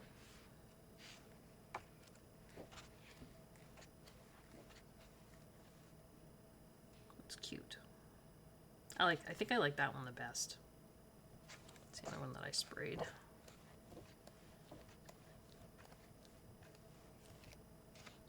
That one. Yeah, I think I like that one the best. Do I want to mark it? I don't know, it's not calling to me right now. Yeah. I mean, it's not like these books are going anywhere, right? They're still all going to be on my shelf, but sorry, the camera's struggling with the lighting there. Yeah. Don't know, but that's Mythographic Wild Winter. Certainly some wintry pages in there for inspiration. I have a couple of these top books, and these are German books. And a number of them are illustrated by Ursula Schwab, but not all. This one is Ursula Schwab. And Mein Winterwelt. Is that still Winter Walk? I think it might be. This was not spiral bound. I got this secondhand. And it had, like, the spine had completely broken, and so then some pages were falling out of the middle. So I took all the pages out. Yeah, see, so it's secondhand. So somebody's done a little bit in here. I took all the pages out and then hole punched them with my Pro Click and then did like a spiral binding. That's why it's... So I don't think this is still in print. And I haven't colored in it. But it was a book that I was interested in having. So I did find it, I think, used off a third-party seller on Amazon. And I think they actually did state that... Is that the only page? I thought there was 2 pages. I can't remember. It might be that only page. They did state that there was a bit of coloring. That's fine. I think the snow on the roof was actually... It's like it was blue. And so I already covered it over with white acrylic pen. But I mean, that's easy to work around, so. Okay, not going to mark any pages in here. They're all winter. Some are Christmas, some are just winter. But lots of choices. They're all single-sided. They're on better paper. It's not Amazon paper. There's Christmas there. Yeah. It's a thick book. I don't know if you can see that. I mean, there's a lot of images in there. So that's one of these top books. This is another top book that I purchased. Let's see here in this. I want to say last year, but I don't think that's right.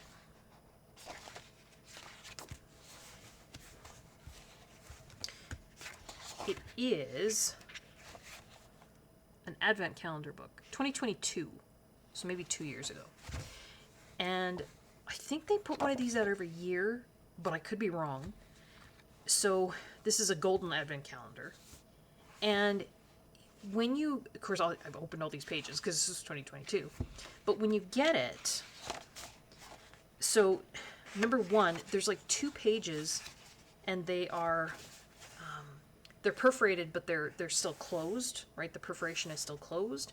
So then for the advent, you can just tear it open. And inside you either get a coloring page or like a little craft. This looks to me like it's supposed to be a little craft because it's got these dotted lines for you to cut out. So you would still color this. You wouldn't have to. And then cut things out. Shows you over here how to assemble it. Right? That was day 1. Day 2 is just a coloring page. Day 3 was another craft. Looks like you're making a wreath to hang up, maybe. Day 4 is another coloring page. Is this Ursula Schwab again? Yes. So yeah, and then goes all the way to the 24th. 24th was a coloring page again. The coloring pages have some of this gold print on them. Like that was already there, so it's kind of a golden print here too. It's not shiny gold, although it sort of is a little tiny bit. Not a super lot though. I mean, I think you could probably color over it. I guess they just put it on there. I mean, all of this is gold too. There's more crafts. I think the crafts and the coloring pages alternate.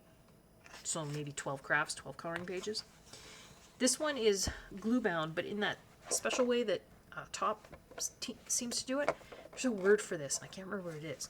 So basically the spine of the cover, this is glue bound, but the spine isn't glue bound to this spine, if that makes sense. You can see that? So what that means is, right from the get-go, the book lies perfectly flat when you open it. You don't have to fight with the spine, because it's usually the spine, it's the cover, because the cover is going to be made of a thicker material. It's usually that spine you're fighting against, where this just, lays flat. Quite a lot of the top books are bound like that. Can't remember if that previous one, if this one was bound like that or not. It might have been, but like I say, it was cracked and it was coming apart, so that's why I just did the spiral binding.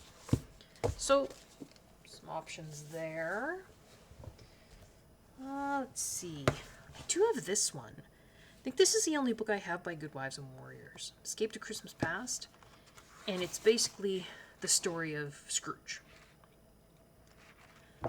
It's an interesting style. The paper is very yellow. I don't know if that comes across on camera. And it came, if I remember correctly, it came like this. So I don't know if that was intentional. It's an older book. Just for a date here. First published in 2015. Doesn't say that this is a reprint later on. Printed in Italy. This book is made from Forest Stewardship Council certified paper. Yeah, it's just very yellow. Like I say, I don't know if that was intentional on their part or if this is just yellowed over the... Might have been over the years, because it does look yellower on the very edge. Although it's been in my bookshelf, like this way, where this side has never seen light. So I don't know why the edges would be yellower. You know, hard to say. Hard to say. But lots of Christmas images, winter images in here. Again, it's sort of the story of Scrooge, right? A Christmas Carol. Scrooge finally finds his heart. I mean, he's the Grinch, right? That's the whole point.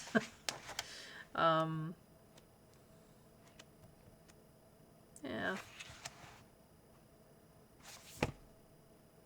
So I do have some choices in there. Again, not going to mark a page because they're all possibilities. I think a lot of the books I'm going to go through right now are just straight up Christmas winter. This, I don't know. I bought this a number of years ago when I sort of first started getting into adult coloring. I colored as a kid. I loved it. But it's sort of back into adult coloring. It's got a multitude of different styles. It must have a number of different, well, I did that a couple of years ago, illustrators, because it's definitely, there's a different illustration style from page to page to page. I don't know if it lists the illustrators or not. I don't think it does. No. Images from Shutterstock. Well, there you go. So it's just, I think this was actually spiral bound when I bought it, if I remember correctly. Gives you some color palette inspiration inside the covers. I did these a couple years ago. Just simple, fun, chickadees there. It's called Simple 1, 2, 3.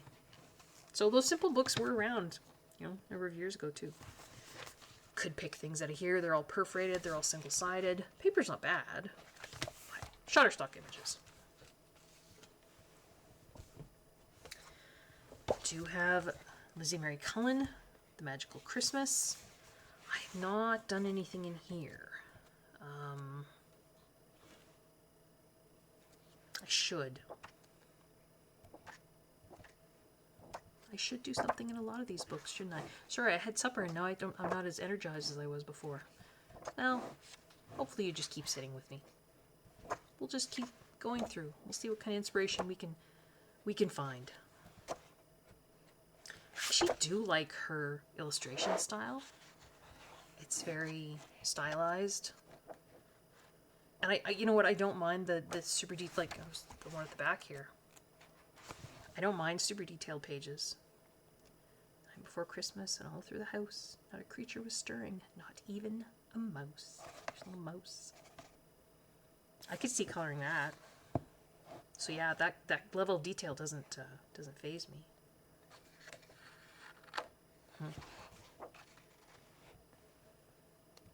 Each picture has a name. This one's called Snow is Falling. It's right here on the side. And then at the back, you've got sort of a... And then there's things you have to find, I think. Key to the Magical Christmas. So I'm not sure. Probably explains in the front if I had looked.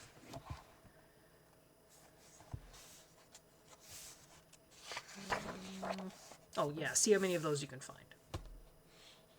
So, find each of those in different pages. And, I mean, it looks to me like those are things that would belong on that page, so it's not like the hidden images in those older mythographic books where they don't make any sense. This is like a little Santa. So, I could see that making sense. Good paper. Again, this is an older book. Golden Days of the Adult Coloring, 2015. 2016, 2015, somewhere in there. So that was another reason why I wanted this book. So, options in there. This is another one that I think comes from that same kind of era. This is Christmas to Color, Mary to Nana, 2015.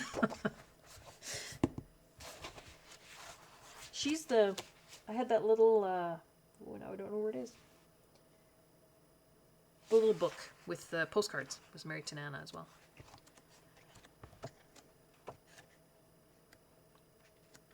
Again, about the size of a Joanna Basfer book. Lots of kind of Zen doodly, Dalla horse. Good paper. Double-sided.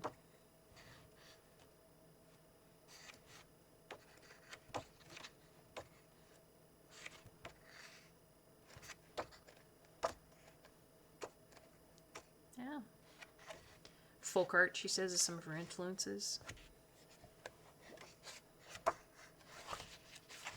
Drawn by hand. 2015 is before AI. Well, they were probably researching AI. It was before AI was easily available, put it that way. Stitch-bound book. Nice covers. So yeah, there's another nice one I can pull from. This is Peter Popper Press, Home for Christmas. I think this is... got this relatively recently. See who the illustrator is. Oh, Shutterstock.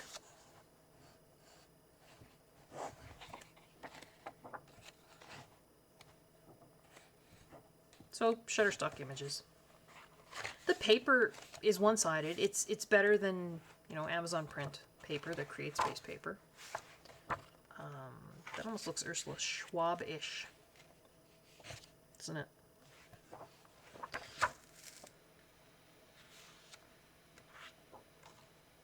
So does that. If they were Shutterstock, they shouldn't be stolen images, right? Because that looks like Ursula Schwab, too. I wouldn't think so. Peter Popper Press, I mean, that's not a fly-by-night company. This is, you know, it's their own, yeah, 1928 company started. Wouldn't think so. 2022. There's a number of them. I have a couple of them. They're not all Christmas. I think one of them I have is Follow Your Dreams, I think, which is illustrated by Flora Waycott, I think. But some choices here. Home for Christmas, Peter Popper Press.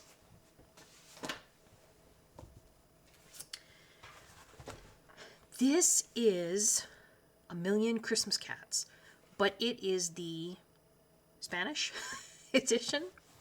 I bought this last year because I wanted this book and it was just totally out of print, the English version. You could not find it anywhere. And then on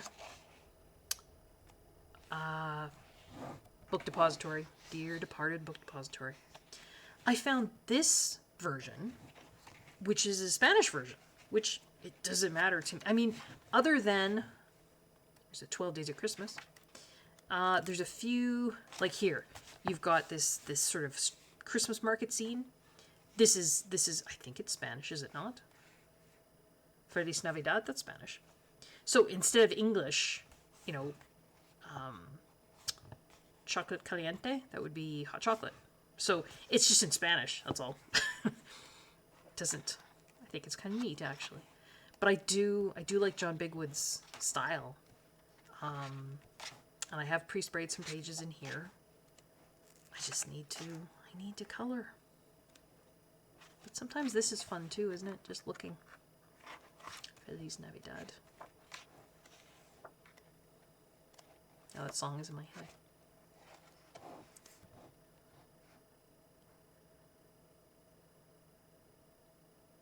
I think, yeah, printed in Spain. I think the English version is now more easily available again. But last year at the time, yeah, you just couldn't find it. So, the Spanish version. Again, not gonna mark any individual pages in here because there's just so many to choose from. And the cats are adorable. Santa cat. So, A Million Christmas Cats. You know, what did I say before that was blasphemous? Oh, I wasn't a real fan of mythographic books. I'm not a super big fan of Tatiana Bogema-Stilova either. You know, sorry, I'm sorry. They're cute-ish, But I think there's other illustrators that I just enjoy more. And I mean, everybody's got their own style they enjoy. I've never, as far as I know, no, I've not colored in this. This is Nice Little Town Christmas 2. There's Nice Little Town Christmas 1. I think the Christmas 1 doesn't have the mice. Oh, sorry, is there glare there? Is that right? I think I'm right on that. But Nice Little Town Christmas 2 had the mice. And I do like the mice better than her non-mouse books. That makes sense. That's cute. I like that. The snow mouse. Oh, those are bonus pages.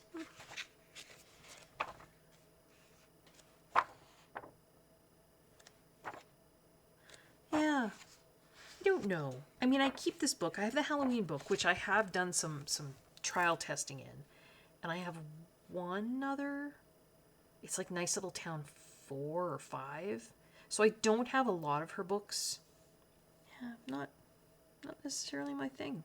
But I pulled it because it is Christmas. So just looking through, looking for inspiration, just looking. Sometimes that's just fun to do, isn't it? This is the Mice Before Christmas coloring book, Wendy Edelson and Ann L. Watson. Who was just coloring in this? Lucy. Lucy Just Adds Color was coloring in this. And I know Karen Zucchini Kitty has colored in this in the past. I don't know if you can get this book anymore. Oh, sorry. That was kind of loud. Copyright 2021-2022. It's a storybook, right? So you can color, I mean, you can not color it. And then you've got this story. So it is fairly heavily grayscaled, which can be good or not, depending on what you like to do. I don't think you can use alcohol marker, or probably any marker at all. Sorry, mine's not broken on this. Because it is double-sided, so I think pencil is probably your best bet. What do they suggest? Pictures in grayscale with a difference. Much of the gray has been removed to reduce the risk of muddiness, allow more natural flesh tones, while deepest blacks have been preserved to provide full contrast. It says thicker, higher quality paper, reduce bleed through. I don't know. I would think... I don't know if I'd use marker on, even watercolor or water-based marker. I don't know. I would test it somewhere first. There's a back page here. More grayscale coloring here. Baker's Dozen. Skeeter and the Weasels. The Quackling.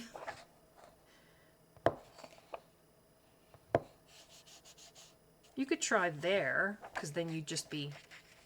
If your markers did go through, it wouldn't matter.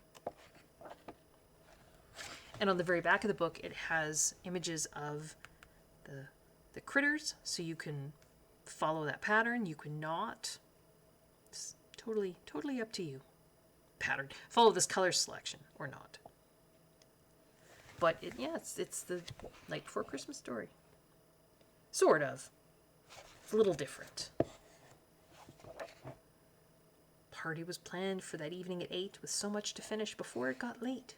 So they scrambled and scampered, no task was neglected, to deck out the halls for the guests they expected. It's a very sweet book.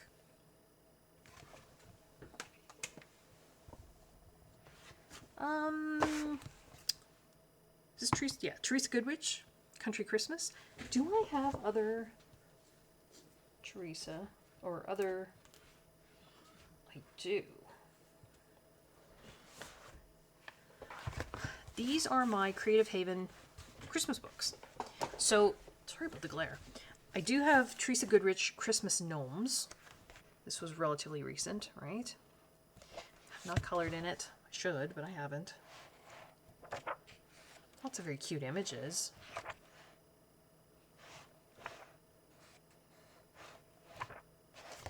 This is an older one of hers, Country Christmas. It's funny. You can feel... I don't know if you can see, you probably can't tell. The thickness of this book versus the thickness of this book is different. And the pages feel different. These are thicker. They're heavier pages. I think this is the older. It smells different. I don't know. And it's a unique smell. This is 2019. No, it doesn't smell the same. This is 2023. That's silly, isn't it? But the older Creative Haven paper has a smell, and it's a nice smell. It's not a bad smell. But it's thicker. It's just, I think, nicer paper. This was when it was very sketchy and very detailed. And I like it. The gnomes are great too. They're more cartoony. This is pretty though. So there's two Teresa Goodrich that I could choose from. One older, one newer. And then this is Angela Porter. This is Entangled Christmas. I have quite a few Angela Porter books because I like her zen doodly, very detailed style. I mean, a page like that might drive a lot of people nuts. I don't know. I would like it. You can just kind of zone out, right? Don't think... Oh, yes, I have colored. I was going to say, I don't think I have colored in here, but I have. I think I did that last year. So, mostly alcohol marker. And then looks like some gel pen, glitter stuff, some glaze pen on there. Is that the only one? I think that might be the only one. Yeah. But certainly I could pull this out. This would be, you know, if I don't have a lot of bandwidth to think about coloring, I could probably produce some neat stuff in here. So that's Entangled Christmas, Angela Porter. Again, older, 2019. So is this the... Yeah, that's the old paper. I can smell it. Oh my goodness, I'm losing it. I have all three of Karen E. Meyer's Mystical Lands Christmas books. So that's book one. Sorry, glare there. That's book one. That's book two. And that's book three. I don't think I've colored in any of them. They all have 2 sets of images.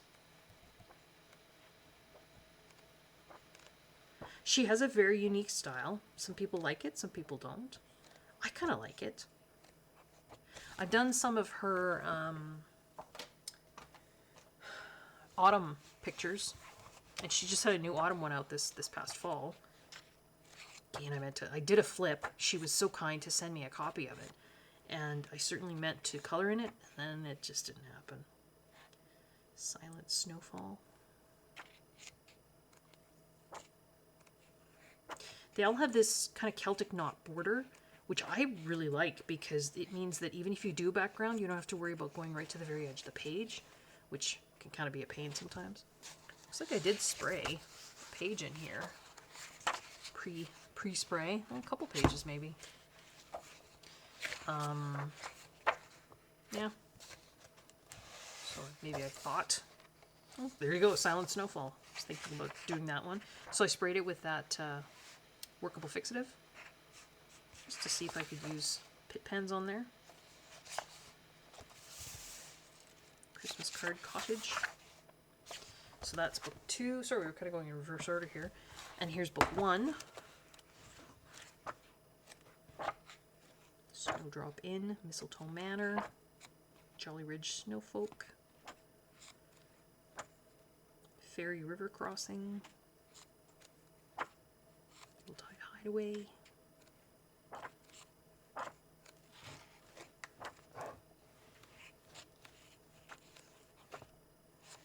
Northwood Noel, which one I thought I might do.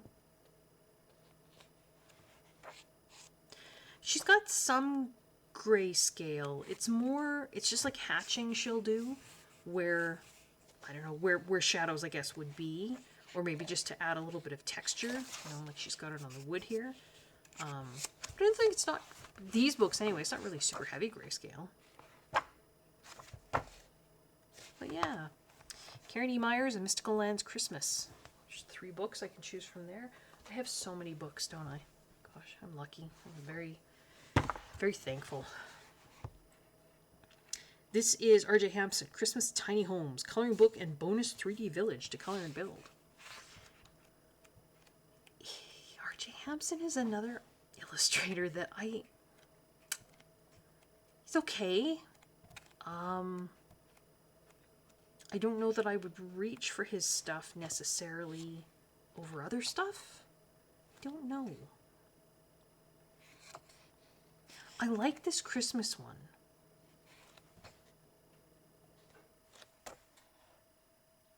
Night Before.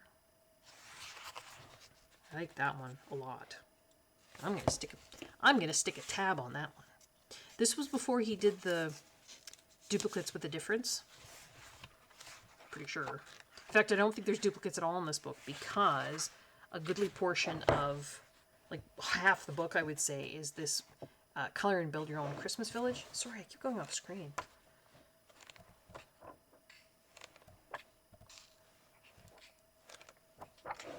And then there's directions. I'm sure it would be amazing once it was all done. But yeah, it does just have coloring pages in the front.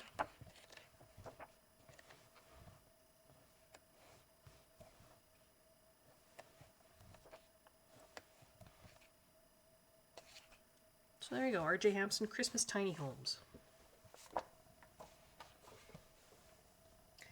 This is another Jen Racine book. Should have had this with my other ones.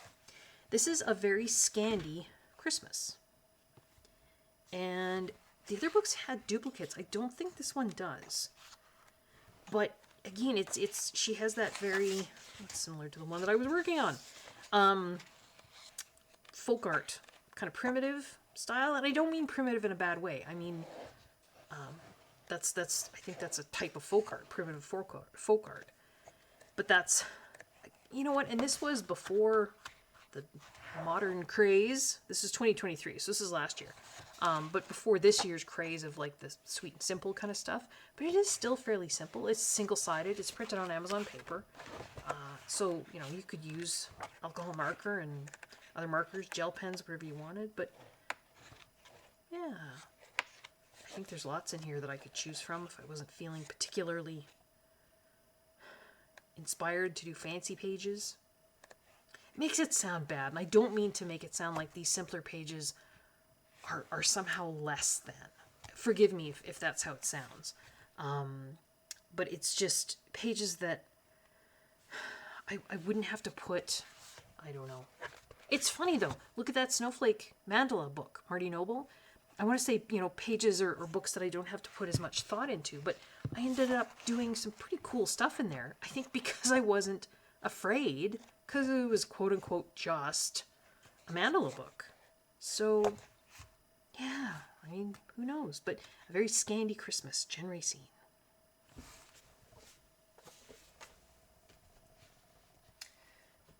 We already looked at A Matchstick Mouse Winter, but I also have, this is A Matchstick Mouse Christmas. I think did that one last year. She's relaxing in her little comfy chair. That's pencil. Connie did pencil. Was I the only one I did in here? I think it might have been.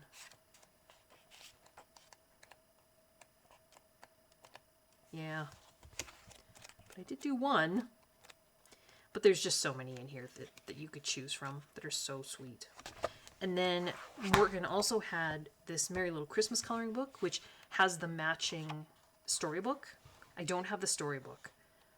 And this is on, it's still Amazon print, but it's that better paper. It's smoother. And it looks like it's textured, but that's not. It's just been printed to look like it has texture, if that makes sense. It's still smooth. But this is a little storybook. And then this is the newest one. This was just this year, 25 Days of Kindness. And if I remember correctly, and when I could be getting this wrong,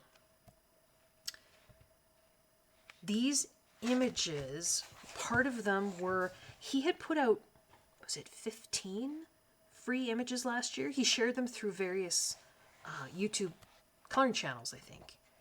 And you could download them for free. And is this part, I think those 15 are part of this? Could be wrong. But it was Christmas time last year. I can't remember. But this isn't necessarily all Christmas. This is just 25 Days of Kindness, so it's like a little Advent. Some of them are, oh, holding hand because he looks very upset.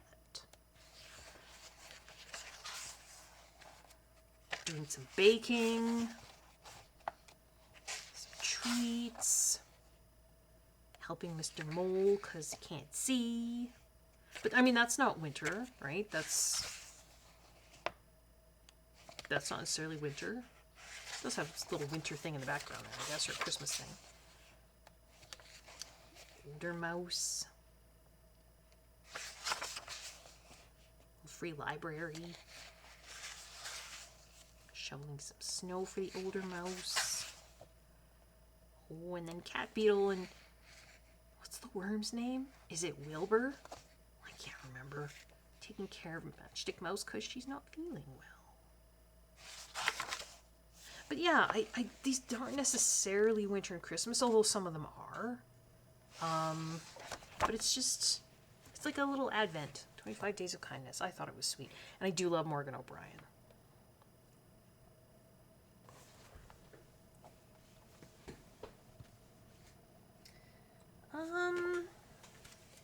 What else have I got here? Oh, yes. Brambly Hedge. I do have the storybook to go with this. So I could find the images and well, it's not a storybook to go with. It's just a Brambly Hedge storybook. It's just it's a thick, hardbound storybook that I have. And I think all of these images you can find in there. So if you wanted to copy, you could, but you wouldn't have to. I believe I pre-sprayed this entire book. So page by page, I went through. Yeah, it feels like I did. So I'm hoping I can use, because I did try and use just a test page here, both the Zig Clean color pens, which would give a very watercolor look. And I think I also tried the Pitt pens, and both of them there was a little bit of ghosting, almost bleed through, like blending on the page. So I thought, because this is double-sided, and I didn't really want to risk that. So I sprayed the whole book, but I don't know that I've tried since to see what difference it made. I could use pencil too. But I mean, this is adorable. Sweet, sweet, sweet, sweet images. It's fall when it starts out, right? There's some fall pictures, and then it goes more towards winter. And then it's winter, it's snowing, toasting, and then there's going to be a snowball.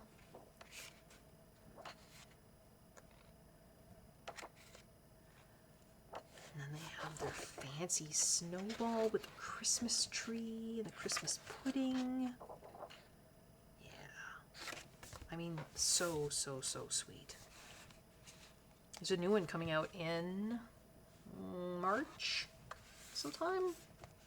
And it's Brambly Hedge Nature. So this is more kind of fall winter, so I'm wondering if nature is maybe spring summer. Just guessing. Such a sweet book.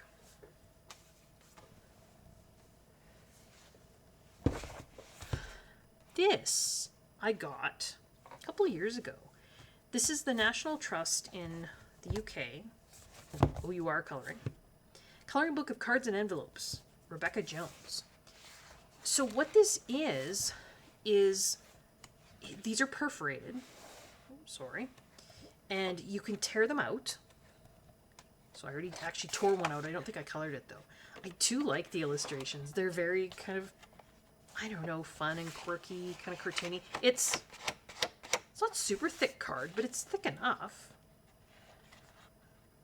And then, so this, like this is the inside of the card, right? So this would fold that way. So there's the front of your card. There's the back, colored for you by. And there's the inside, so you could color that too. And then every card, if you go to the back here, has a matching envelope. And so this one had the bear. There's the envelope. So these, you tear this out, and then it's got like, you can feel score lines on there. And so you would fold it up. That's the inside of the envelope. You could color that if you wanted, but that is the inside of the envelope. And then, yeah, so every card has its own matching envelope. Isn't that cute? Those are all the envelopes. So the envelopes are thinner. So there's actually two kinds of paper in this book. This is thinner, and then these are thicker. So the cards are a thicker paper. And I think first published 2016 by Nosy Crow. I don't know if you can still get this or not. There's instructions on how to fold the envelopes and cards. It does say National Trust, so I don't know if some of the proceeds went to the National Trust in the UK. I don't know. But I saw it on Amazon a couple of years ago and just thought, that's a book that I think I would like. It's a big book. It's bigger than Joanna Basford. But yeah, they're meant to tear out. Coloring book of cards and envelopes, Christmas. Continuing on with UK books. Brown Bear Wood, coloring and spotting book. This is the UK edition, illustrated by Freya Hartis. And then, of course, you've got the storybooks that you can get if you want to see the images colored in the storybook, and you can copy if you want. But there's a number of them here that are, winter.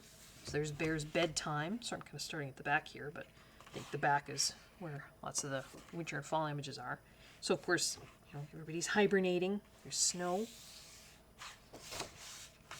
Tab there means it's been sprayed. Bear performs in a play. Snow day, right? You've got snowman and all the woodland creatures. This is Winter Feast.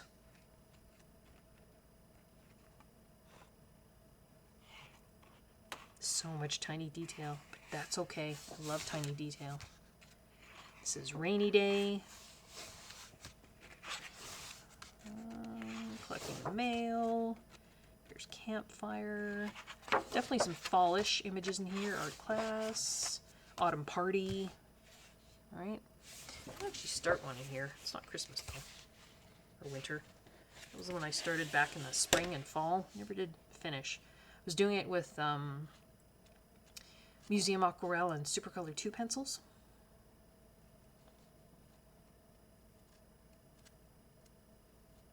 Little bit of Pitt pen and the Stettler pen in various places. But, yeah, have to get back to that. This is also a very sweet book, Brown Bear Wood, and there's definitely some winter pages in there that I could pull from.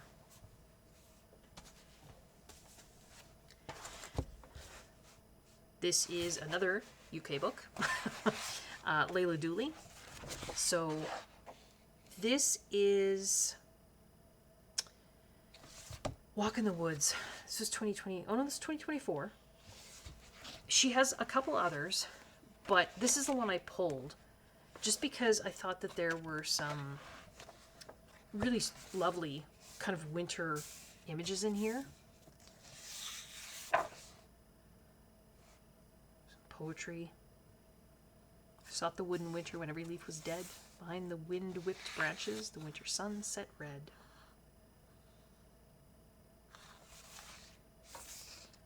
So definitely winter. She does a lot of, greenery and woods and foliage and etc. I think I'd sprayed some of these other ones because they were fall pages, but I mean, there's definitely some winter ones there at the back. And I think it does kind of go through the season. So I think it starts out here in the beginning. You've got spring. So Walk in the Woods. Yeah, Celebrate Nature's year-round palette. Yeah, springtime, the first buds emerge. So she starts in spring. So, sorry, the lighting is just doing crazy things there. Why is it so dark? Weird. Very strange.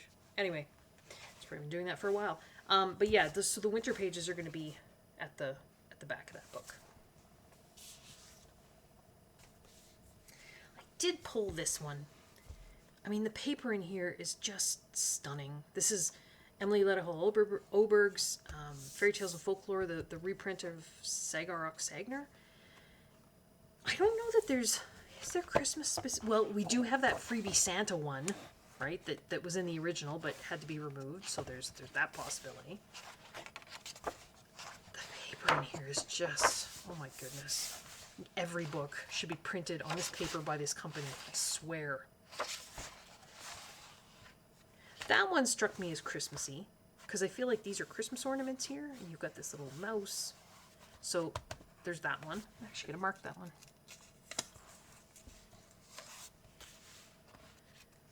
That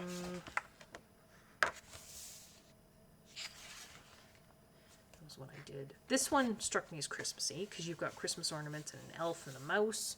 So we'll mark that one. That's that tempera paint stick background. It's shiny. I don't remember. See, it's funny. This gives me like a wintry feeling, even though there's leaves. I don't know why. Maybe we'll mark that one too.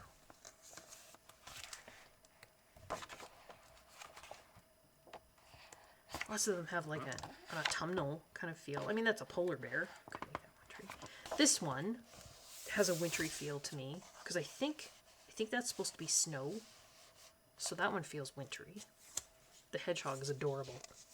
I'm not a fan of coloring faces, but it's a troll. So maybe that's different. Alright, that was one that I did in October, I think. Again, tempera paint stick background. I don't... Because I mean, I've looked through this book a number of times. It's got a scarf on, I guess. I mean, lots of them do have scarves on. That was a gnome page that I did. More Halloween. I don't remember any other pages where I thought, yeah, that's winter. You know what I mean? I mean, you could technically make any page winter. But,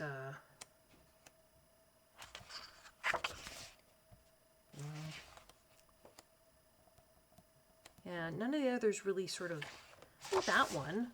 Yeah, that one. I was wrong. There is one. Why is the lighting on my camera so terrible? What the heck is going on? I apologize. I do not know why it is so dark. I have every light on.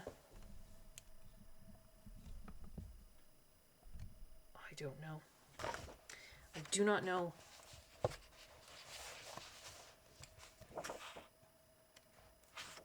Hopefully it's okay. Hopefully you guys are just listening. You're not looking to... I don't know. You know, it's long. Maybe you guys are just... That's kind of Easter. Coloring along.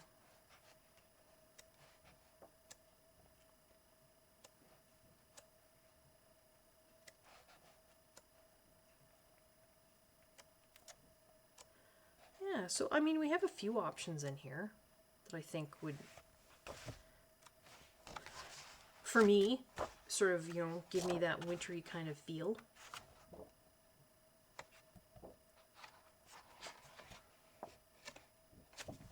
Alright, so we marked a few pages in there. That's good.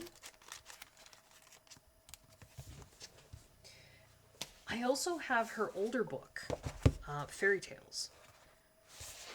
Now, I can't remember.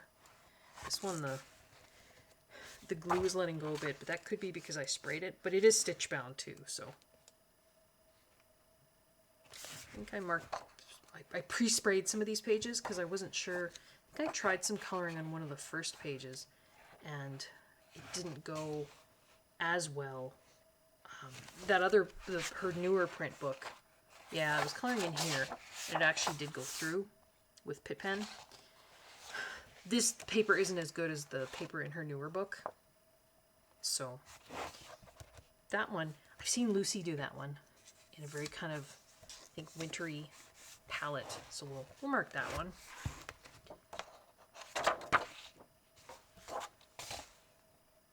That one could be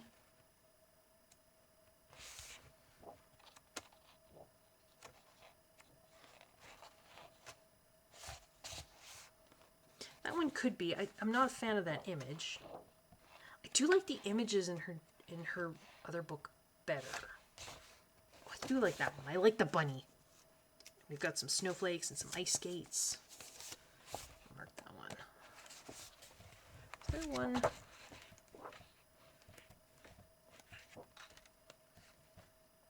Oh, that one, right.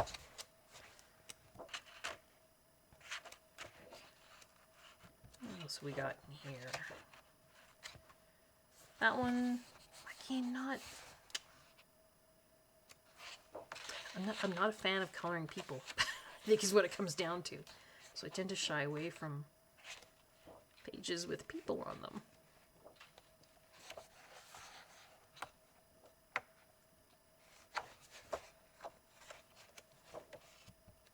Got a couple marked in here.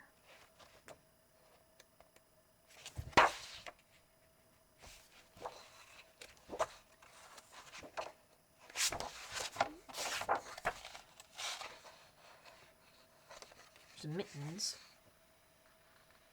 No, I think we'll leave those, just the ones that I marked. So that's some options in Emily Ledhow Oberg's Fairy Tales. I have two, actually I have three Flora Waycott books. So this is Nature, a seasonal coloring book, and it goes through the seasons. It kind of sort of is in order, but not quite. So you've got kind of spring, summer images closer to the front. So, you know, you got dragonflies, butterflies, sorry, not in camera, seashells, berries.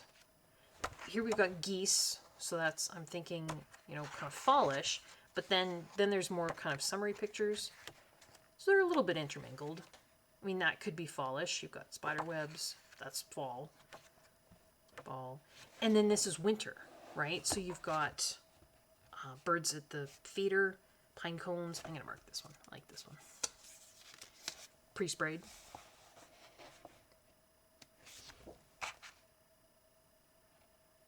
This wouldn't necessarily be winter where I am, but maybe, I mean, because it looks like they're pulling seeds out of the thistles, so it could be wintry.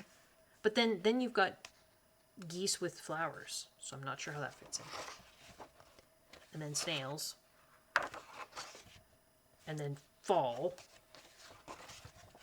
And more fall. And more fall.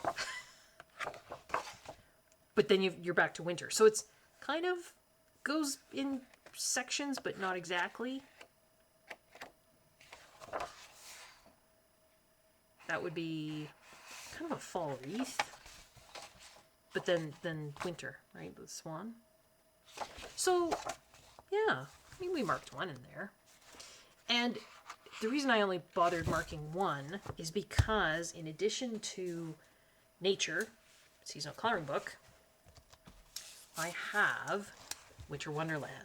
So there's an entire winter book by Flora Waycott. And you probably saw, it was like completed pages for November, right? Where I was just had nothing in the tank. And so I just did that. It's just glitter gel pen on snowflakes. I did that a couple years ago. So I tried to match the front a little bit. This was satin glazing liquid. And the snowflakes here, this kind of a, almost a robin's egg blue, that's actually alcohol marker. Nothing. Right? That truly is alcohol marker. There's nothing there. So satin glazing liquid, if you cover the whole page, you can get away with using alcohol marker on double-sided books. So that's pretty cool. So I've sprayed some pages in here, but I have, I mean, I won't, there's lots of choice in here I could choose from. I do like her style. This was one I did last year.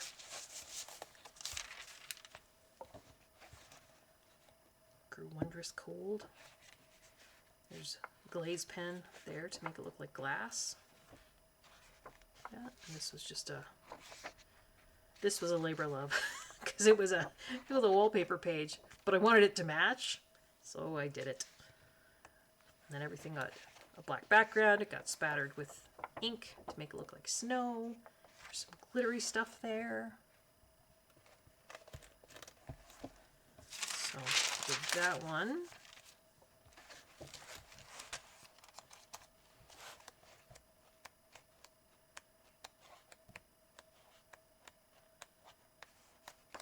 I've done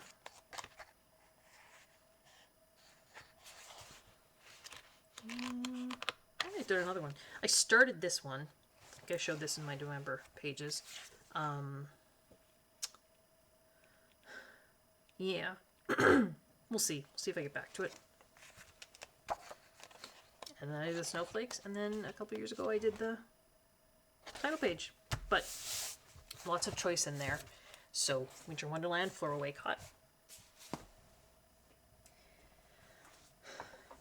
I showed you the 3 new pages by Mel Pimeni, the Christmas winter pages, but of course we have her 3 books. We've got Enchanted Earth, Nature Mandalas, and Circle of Life. All of them have winter pages. And you know, I really do love coloring Mel Pimeni's work. I just have not had the oomph to do it, I guess. But I mean, that's one with like ice crystals and snowflakes. Still not sure I have the oomph to do it.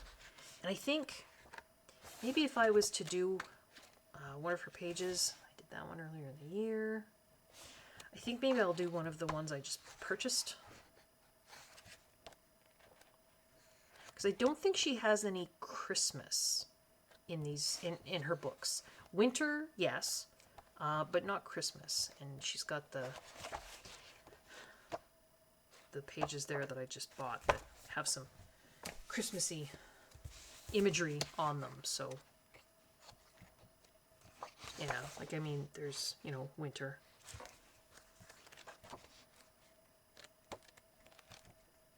That's a fall page I did a couple years ago.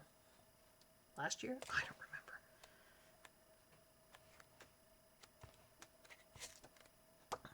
remember.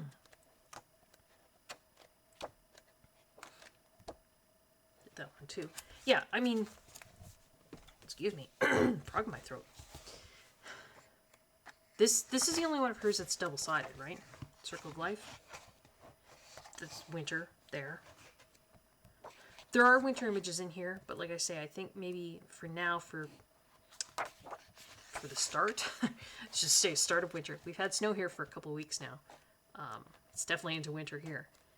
It's not technically the first day of winter yet. It's December 5th, but I think I'll do the printed off, the ones I just purchased, the new ones for this year, and then maybe later in the winter if I want to come back and do a winter page. I don't think I've colored anything in this one. So I've colored the other 2, but not this one. So that'd be an interesting one to do. Polar bear? Yeah. Maybe I will mark that one. Trying to touch untouched books. I was trying to do that in the fall time too. Just cause. This was a book I grabbed last year. Sonia Cavallini, Jardin en Fleurs, Gardens in Flower. And it has the artist's artwork on the left and then a line work version on the right. Goes through. It's got lots of very sweet images. I mean, it's gardens, so not a lot of it. There's not a lot in here that's winterish, at least not winter, you know, where I am. Did that one earlier this year, I think. There's the original, but there is one that's winterish in here, like that one, and I would love to do it. So you've got the greenhouse, just growing things, but then you've got like the snow. I think that's the only one. Been through this book quite a number of times. Pretty sure that's the only one that's winterish. Yeah. I don't think, like, even you've got these interior scenes Oh no, that's, well, you know what? That one's got winter out the window. You can just see out the window. There's a little snowman. So you know what? Let's mark that one too. Although this one I knew was winter and I pre-sprayed. You can see it's got the tab in there. Just, I did use, what did I use on the one that I did? Some Pitt pens, some watercolor, and the paper handled it okay. I just thought maybe pre-spraying would help to blend on the page a little better. So that's, I mean, that's winter. You've got all these cats playing inside, but it is winter outside the window. I think that's about it. The rest of them are garden scenes, which is, I mean, it's the title of the book, right? Gardens and Flower. Yeah, but that's a really nice book. Marabou, great publisher. It's another Marabou book, Guillotier, English Garden. And this one is seasonal. So it starts... Does it start with the fall? Yeah, it does. And you've got these lots of very lovely double page spreads. I did start that one. I didn't, as far as I got. And then still got fall there, apple orchard. And then it goes into winter. So you've got your kind of almost a mandala there. And I did spray some of these. Just, the paper is thick. It's Marabou publisher. But I pre-sprayed them just because I thought, you know, I'd get better ink movement using Pitt pens and stuff on the pages. I like that one. But it's a double page spread. Although there's not a lot of detail on it. Don't know. That one. That one. And then we're to spring. I think. Oh no, there's still Christmas.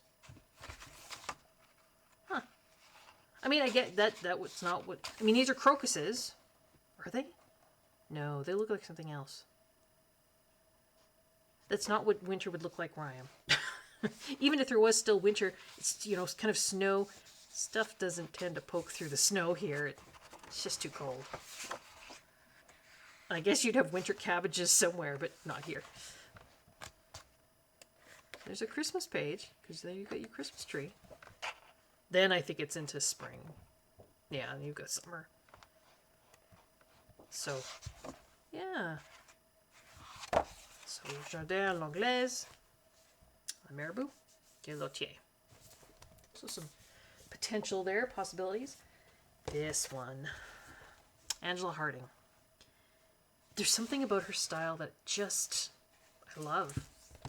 I did this one, is this in October? I think I did. So this one's called Winter Squirrel. And in the back of her book, she's got thumbnail images of all her original artwork. And so you can copy or not, but I tore them out just so that I could have them next to where I was coloring. But what that meant was, because the thumbnails started kind of on the back side, I ended up tearing out the very last image. So I just colored it. But I did Zig Clean Color pens.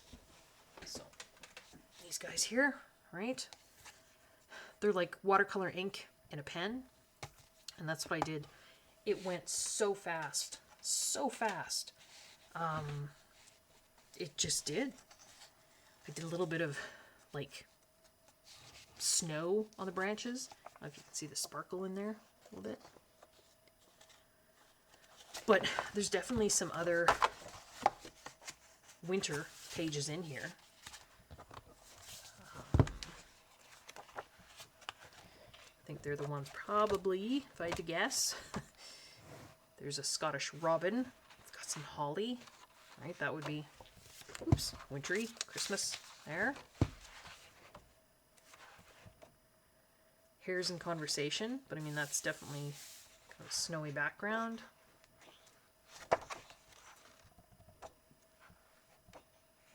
Blackbirds and Berries.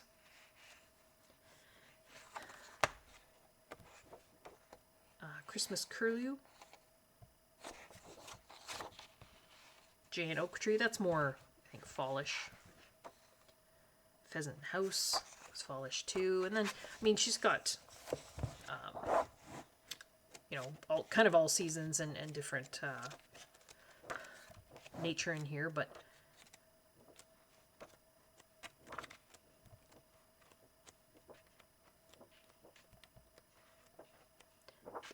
I did the winter squirrel, but I also did, oh, I've lost, oh, there it was, October owl.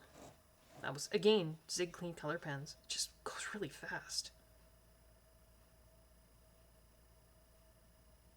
They're woodcuts, right? I think that's, or linoleum cuts? Woodcuts is her original artwork. Printmaker. It's prints, images inspired by the British countryside.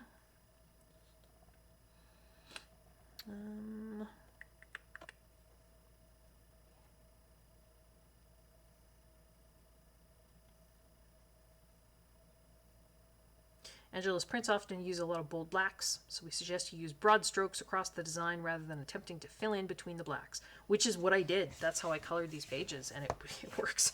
I didn't worry about all the little hatch marks. I just went over it, the whole thing. But yeah, some of the wintry ones. I mean, that was the winter squirrel. Hares in Conversation. I mean, that's definitely wintry. Scottish robins with the holly. Christmas curlew, blackbirds and berries.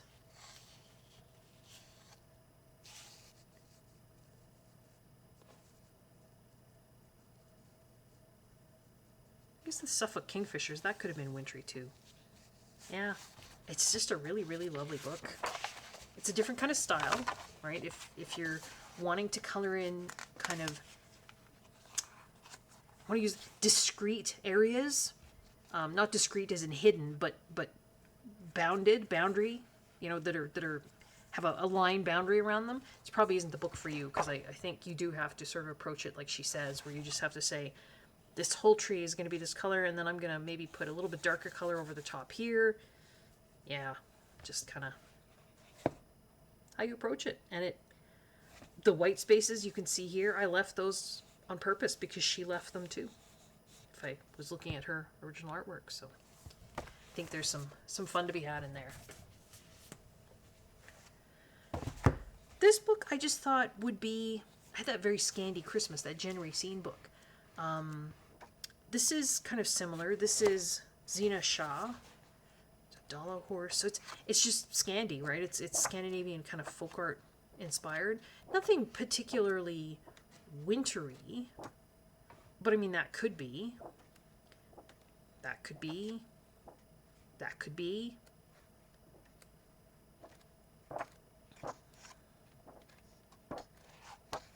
That's one I did for fall.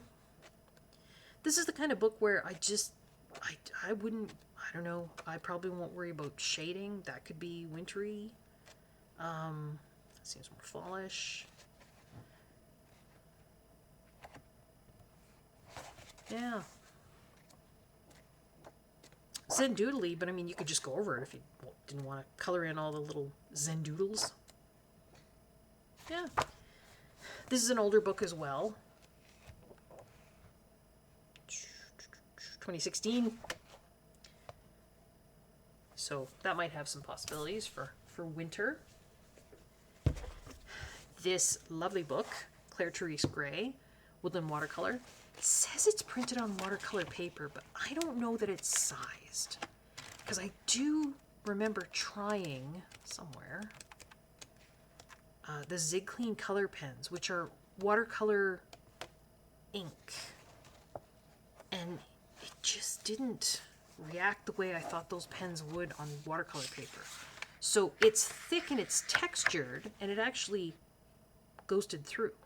Now, these are single-sided, so that wouldn't be a bad thing, but yeah, it just didn't, they didn't respond like I thought they would. So I actually sprayed some of these pages with the workable fixative, just because I thought maybe that would help the, you know, if I was using Pitt pens or if I was using the Zig pens, or even just watercolor, it would help it move a bit more. This book is kind of seasonal. I think you've got kind of spring, summer stuff more towards the beginning, and then as you get towards the end, you're kind of getting fall. You've got blackberries, mushrooms. That one, I would say, is wintry. You've got holly. It's got some ferns and stuff there too, but this one feels more, well, I mean, it could be. It almost looks like it's tracks in the snow there. You could do lots of the ferns and stuff brown, you know, as if they've died back in the winter.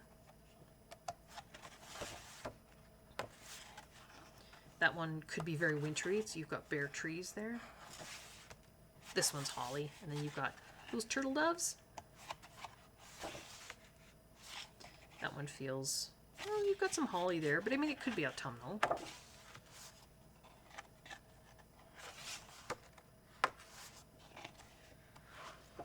This picture, winter, autumnal, looks like maybe that's tracks in the snow, but then you've got, you know, holly down in here, pheasant. So I think there's some options here too, and ones that I have pre-sprayed with the workable fixatives. So yeah, maybe those Zig Clean color pens will have a little bit better time. Oh, this book, Marjolaine Baston. I love, love, love her artwork. My desk calendar here. Here we are, Thursday, December 5th, 2024. That's the artwork for today. That picture's in here, if I remember correctly. I'm so scared to work in this book. Because I just feel like, I mean, I did a little bit there. It's like a leaf I did. You've got her original artwork here and a line art version there. And I just am scared. I don't know. It's intimidating because, I mean, no matter what I do, it's not gonna look like hers. But maybe that's, I mean, not something I should be aiming for. But there are some stunning winter pages in here, if I can find them.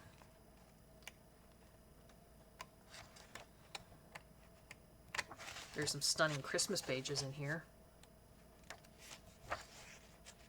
The paper is very thin, and they are single-sided images, although whatever you do, there's one beautiful winter picture. Whatever you do here would bleed through to here, right?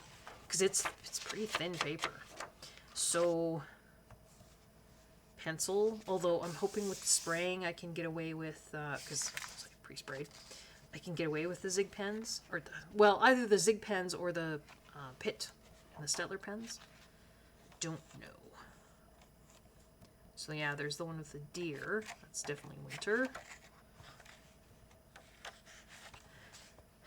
Those are hellebore, right? Aren't they? So it's got, I mean, maybe Valentine's Day. There's a very Christmassy feel to it as well.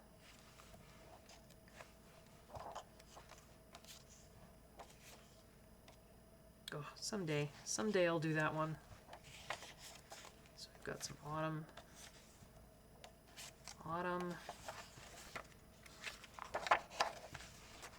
There's one with a mouse that I adore. That's amaryllis, so that's Christmas. You've got some holly down there. This one. I love this picture. She used to do, ages ago, she had like little books, and it was a Vera the Mouse. Does anyone remember that? You get them through Hallmark all the time. I haven't seen those in years. Maybe that's what it reminds me of. But I love that. I adore it. And I'm so scared to try it because I don't know, I would mess it up. Yeah, there's the one that's on my desk, the calendar. So that's Christmas.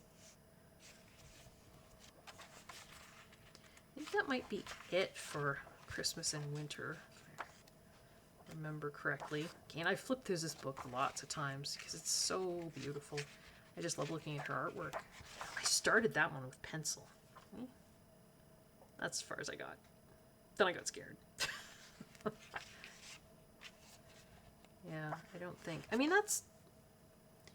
Well, no, that would be more spring if they're having babies. I think chicks, right? Yeah, I think that was it for the winter. So just a few winter and Christmas ones in here, but what a beautiful book. Love Marge Lynn Best, and just inspiration to look at it. I couldn't remember. You guys still with me? Anybody still with me? I couldn't remember. Oh yeah, there are Christmas ones in here. So this is Botanicum, Maria Trolla. And I did a black background on that one already. So maybe I will stick a post-it there, just to remind myself that I've actually done something. I mean, this is wintry. Those are wintry. I think I might stick a post-it there too. Still wintry. That's more fall, Halloween. Well, I think there's just those few winter at the back, isn't there? If I remember. I think then we're into, yeah, kind of summer. I mean, that's all.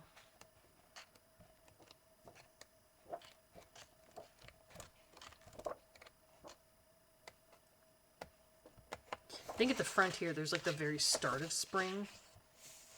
Maybe. Yeah, I mean, you've got Lily of the Valleys, but yeah, a few winter Christmas pages at the back there. Possibilities. I know that there's some winter pages in Stjarnfall. Right at the back here, so maybe we'll stick a post-it here. Is it the very last page? I think that is. Yep. There's some more. Although that's got snowdrops, so it feels almost spring. I don't know.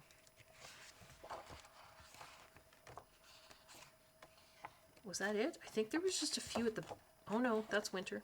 I was mistaken. And I actually already did that black background there too. So we can mark through that one.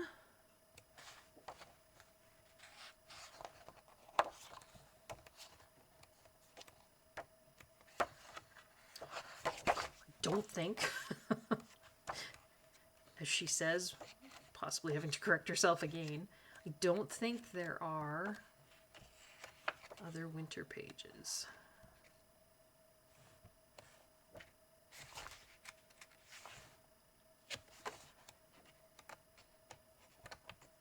Yeah, there was just those few. So, some possibilities there. Daydreams? I don't know if there's any winter pages in Daydreams. I felt like there were, but I couldn't really remember.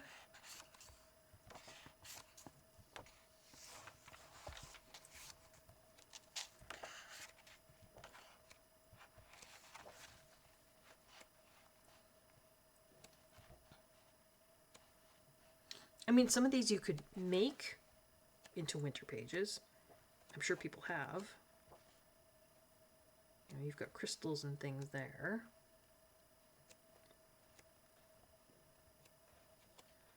Mushrooms.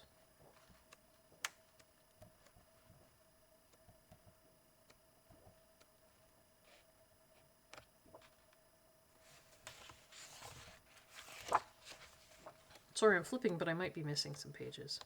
I mean, it's not... I'm not trying to find every single page. I actually did a video last winter showing all my winter and Christmas pages. I mean, I got more since then. Yeah, nothing in there really jumped out at me. So you can certainly take a look at that video. Seasons, I know, has winter pages in it. So I did... Yeah, I was doing the... Totally forgot. Each section... each season begins with, it's like something in a bottle. So for spring, we had Seeds and Sunbeams, right? And then Bright Summer Nights. So I did the summer one. And then I think I did the fall one. Yeah, I did. So Autumn Winds. And now I could do the winter one, couldn't I? And I think I even, yeah, I did. I prepped it. So I did a black background. It says Fallen Stars. I'm not gonna put a tab on there because I don't know what it'll do to that black. It shouldn't do anything, but. And then after that, it's just, you've got your winter and Christmassy kind of images. So, cute stuff to choose from. I've seen so many beautiful examples of that one done. You ever find, if you've seen a lot of really beautiful examples of a particular image done, do you shy away from it? It's like, well, I can never do it that well, so I might as well just not do it at all. I don't know. That's silly to think that way. Yeah, some nice images in seasons. And we're not done yet, don't worry. But to round off Hannah Carlson, of course, the beautiful glitchy. I don't think you can get this right now. I don't. They've done 2 printings already. I don't know if they're going to do more. I hope they do. I bought, mine was pre-ordered from iMusic. So I put the pre-order in back in the spring. And I think this was actually released at the end of August. So mine came, I think, sometime in September. But it sold out, and then it was back in stock. I think it sold out again in 3 hours or something. You can go to iMusic, which is it's a Danish online bookstore, and you can sign up for a notification email. So when it becomes available again, you'll get a notification. But if I remember rightly, when it became available, because I signed up for the notification, even though I already had mine, I just wanted to see. And it did become available again, like maybe a month ago. But it was sent out in the middle of the night here in Canada, because we're not at the same time, obviously. And by the time I got up in the morning and looked, they were gone again. So I hope there's more printings. I haven't colored in it yet. I would love to do that.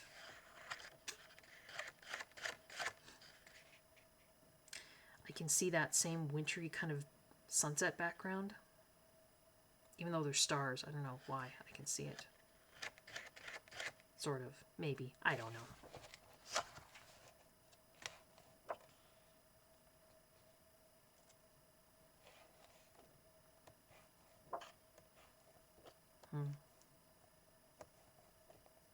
That one.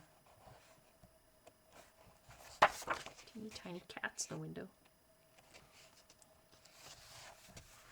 Yeah, it's just a beautiful book. And for those of you that didn't manage to get a hold of it, I do hope that it goes through some more rounds of printing. I know there's some colorists that are doing this as an advent, I think, advent calendar.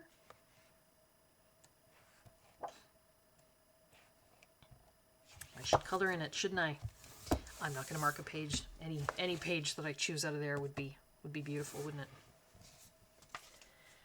And lastly, I'm just gonna slide this stack over. Uh-oh. Almost had an avalanche. My Japanese and Korean books. So, Kanoko Gusa does, of course, have some winter Christmas pages. There. This is the US edition of Symphony of Cute Animals. I don't...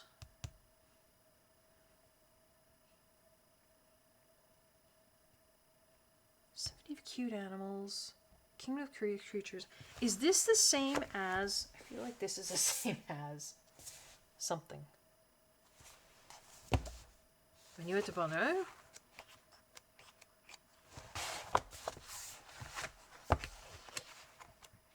Nope. Rhapsody in the Forest? Nope. Okay. I have the Japanese versions of Minuet de Bonheur and Rhapsody in the Forest. I think these are Japanese, or is that Chinese? No, I think that's Japanese. I haven't colored in any of these. I should. It's beautiful artwork, but there's some, you know, there's Christmas pages here too.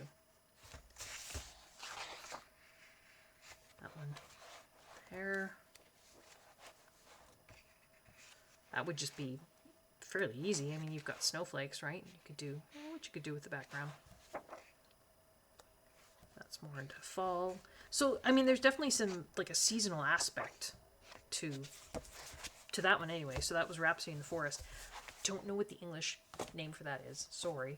Just looking over to the side here, because I do have the English versions of all three.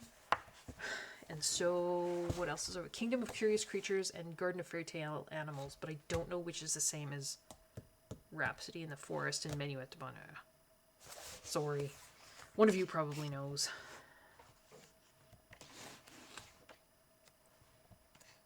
And we got, there's some seasonal stuff in here too. Probably where that tab is. Yeah, there you go.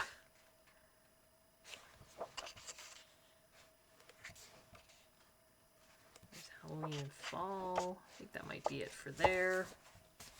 And then Symphony of Cute Animals. There were a few that we just looked at there. I think there's a gingerbread house. Christmas tree. There's a Christmas thing. So yeah, I mean, there's some options here. I'm not feeling these. I mean, the artwork is very pretty, but I'm not feeling these right now. I can't. Don't think I would tackle those this winter. I do have not all the Eerie books. Some. This one is, I don't remember.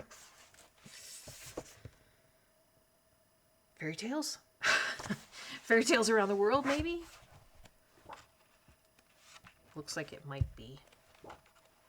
And I think I had marked... Yeah, there's a Christmas page.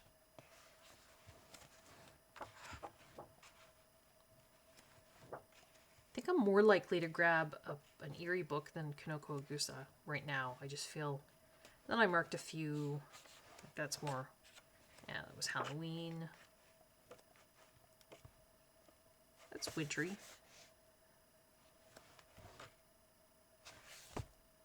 Yeah, so there's a few options in that Eerie book. I think this was World Literature. I think there's a few options in here too. Remember rightly. I mean, that's Mr. Tumnus and Lucy from Lion, the Witch, and the Wardrobe, right? So, I mean, that's definitely wintry. That's Christmassy.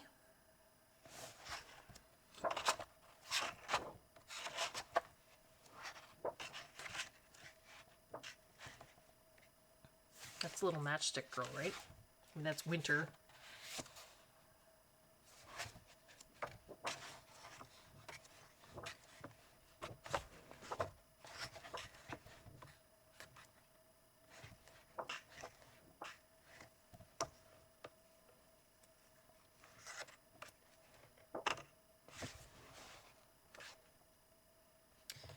That's a Nutcracker, right?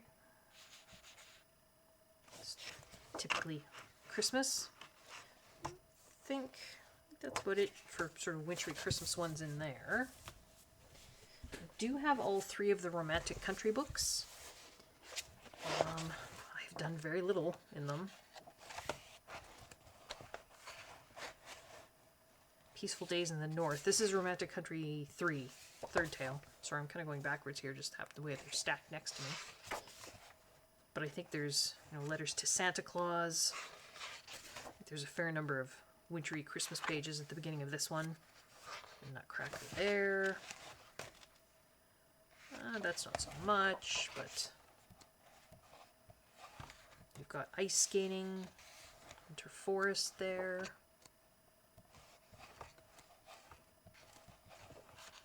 Cheerful Life in the South. I think that was more, I'd marked pages that were, and sprayed them, that were kind of more fall.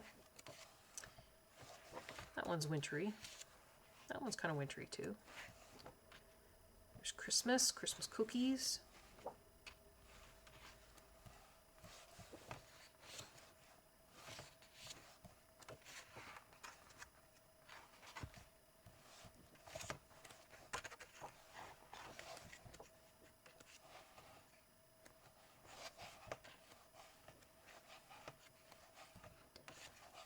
I don't remember.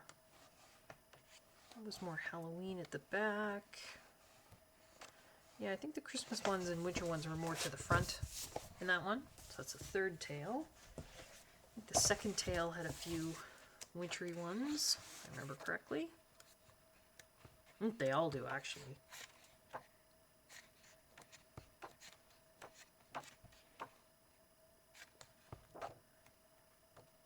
There's Halloween and Easter. More kind of Halloween. Not much sprayed in the back, but I think... yeah, I think they were Halloween.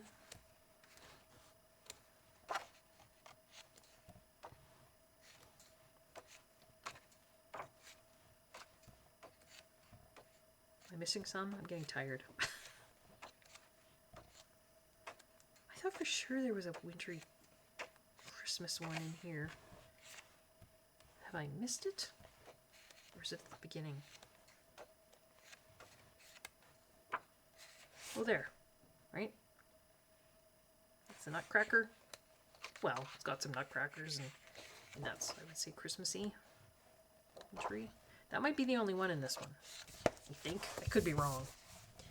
Put an option there. I'm not marking these. Mostly because I think they're marked with those little tabs anyway, just to show that I had sprayed them. I mean, not all the ones marked with the tabs are wintry or Christmas. There's this one. Ooh, tab fell down. This one. So I can probably find these relatively easily. And I don't know, they're not super calling out to me. There's that one, Merry Christmas, Best Wishes. Right, that's the one I did for Halloween.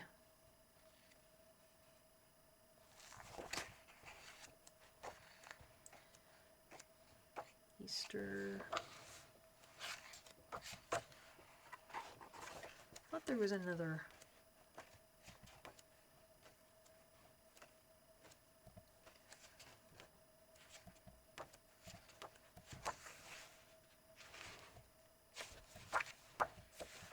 I think there is, but I could also be wrong.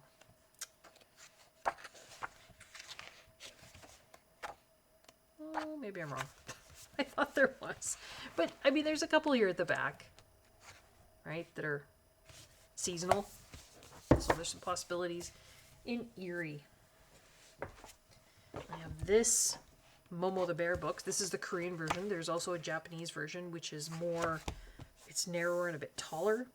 And instead of having the images on the left like this one does, the Japanese version has all of the colored artwork at the back, which a lot of people prefer, and I understand that. This just happened to be the one that I got. And it's seasonal, so I think there's, I'm pretty sure there's winter stuff in here.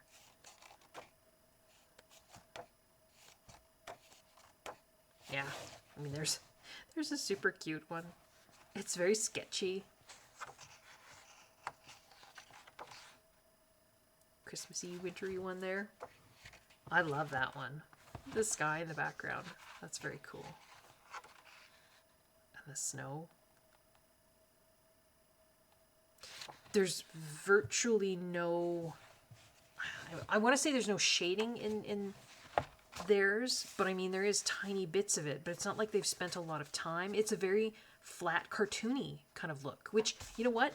So be it. Sometimes that's fun. It's very... there. I like that one too. I love that sky.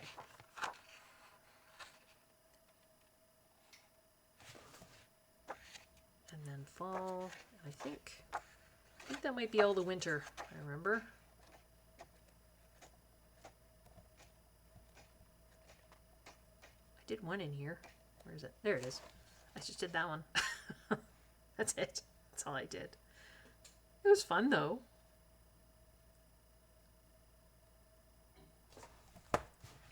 So some possibilities in Momo the Bear. This fantasy season book goes month by month. And so it starts in January. So if you're looking for just winter, well, it's kind of Christmassy too. You've got January at the beginning. Ice fishing and hot chocolate. Right. I mean, that's February now. So we've got grass growing, and I mean, it looks like a gingerbread house, but it's February and there's grass growing. So I'm not really sure what's going on there. And then February kind of goes into more springish. There's Valentine's Day. But then if you go back to November, you know, you've got autumn evenings, sewing box, camping. It'll be pretty cold here in November. And then you're into December, and then you've got these adorable Christmas pictures. There's Merry Christmas. There's like almost like a wreath there. Gone sledding and snowing. There's a Christmas tree. I would like to do that.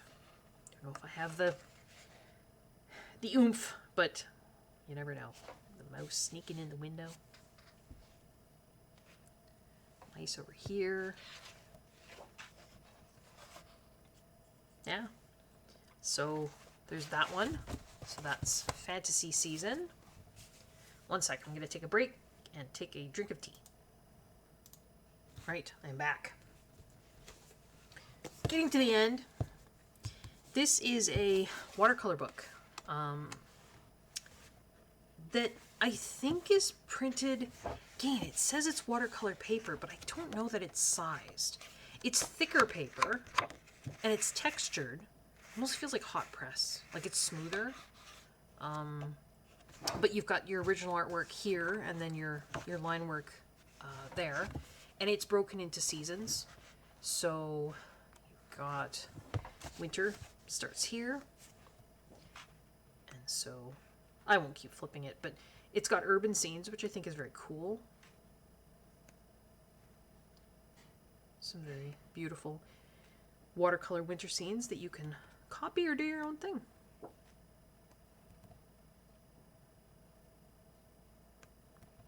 I think I've done a flip through this book before. Oops.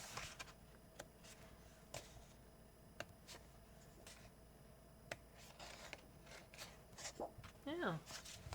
So, and there's a lot of these kinds of books out there. Again, if anyone wants any of the ISBNs for any of these books to try and find them, just let me know, and I can put them in the comment section below.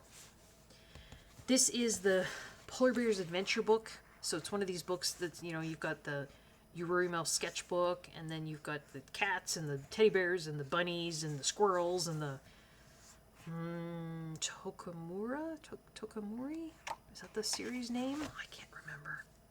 My apologies. But I think he definitely has some seasonal kind of adventures here. I mean, that's Halloween.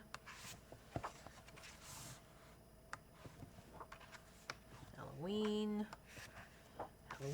I thought Christmas came eventually. Maybe it came before. Maybe it's back here.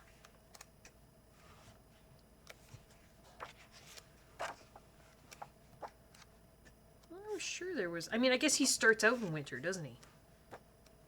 That doesn't make any sense either.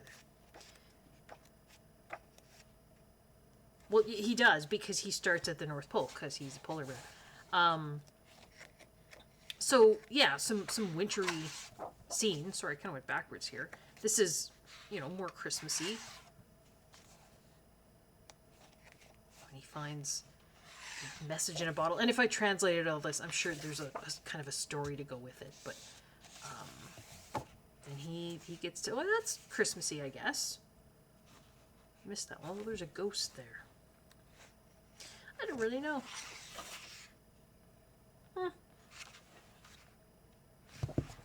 If I translated it, that would probably help, wouldn't it? But I did not. And I don't think... Yeah, so I mean, there's a couple options in there. Obviously, he starts the North Pole, so he starts where it's snowy. Some color samples there at the beginning. I don't have all of them. I have that one, I have You Were Your Mouse, and I have a few others. I think of all of them, You Were Your Mouse is still my favorite. This, of course, is broken into seasons. So you've got spring, summer, fall, winter. And so the winter season starts here at the back. And you've got just these adorable... There's another advent calendar I could have been doing. Adorable little images. It's like a Christmas market.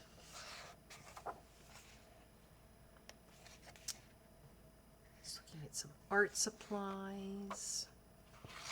And then he's making his Christmas cards. Oh, Christmas party, and he's giving them the cards he made. There's a wreath. Oh, right, the seasonal wreath book. I do have that one too.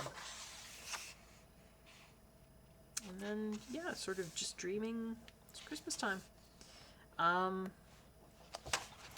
That's all I've done in this book, I think. I was just testing out some Zig pens again, and they did bleed through. So I think I actually sprayed every page in this book too. So I should really get in here and try some more work with the Zig pens and Pit pens to see what happens. It's not so much putting down one layer on pages like this that causes it to bleed through like that. I blend right on the page. That's why. So, I mean, if you just wanted to put a single layer down of like Tombow or Pit pen to use as a base layer, and then you're going to do your shading and what have you on top with pencils, that's probably fine. I test first, but I blend on the page with the pens, and that's why I'm always trying to figure out how can I not get bleed through. There are two of these books, sorry. This was the original, which I think is called Fantasy Towns or Fantasy Townscapes or something like that. And then this is a newer one, Travels Through the Seasons. These have your colored sample images in the front, and you could follow them, not follow them.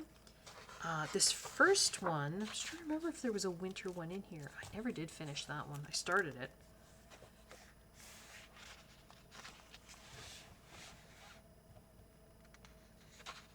Did do that one because that's my image for my YouTube channel.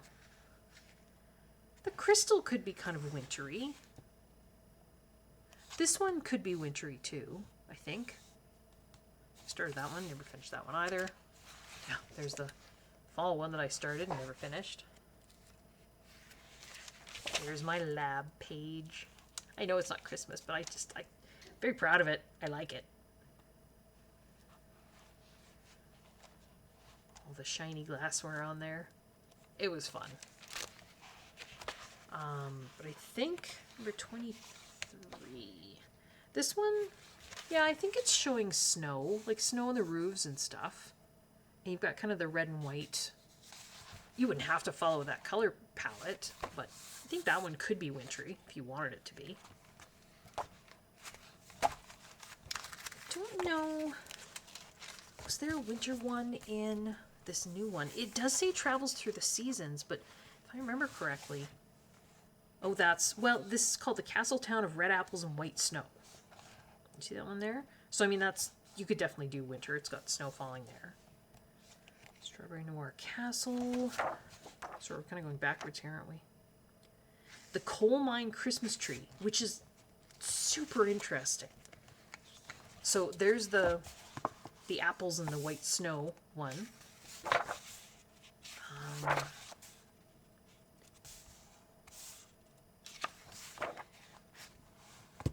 You've got fossils because that's what coal is made of. I mean, it's made of plants and animals that died millions of years ago and were compressed into coal. I mean, that's what coal and natural gas and oil and That's where they all come from. So you got these fossils out here, and then in the sample picture, it's very steampunk, like gears and things. So, I mean, that's a pretty wild Christmas tree. But it does say the coal mine Christmas tree.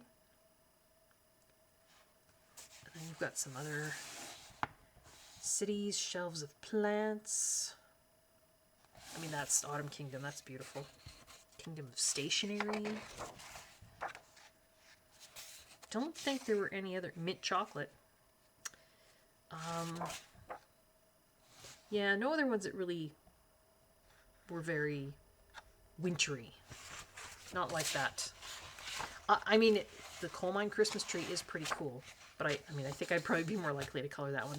I love that color palette. Castletown of red apples and white snow. I might actually mark that. I'm gonna mark that here, just to say maybe. We're getting to the end.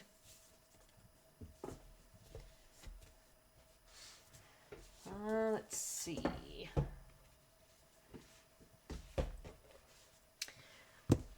I have April's books and I've never colored in them.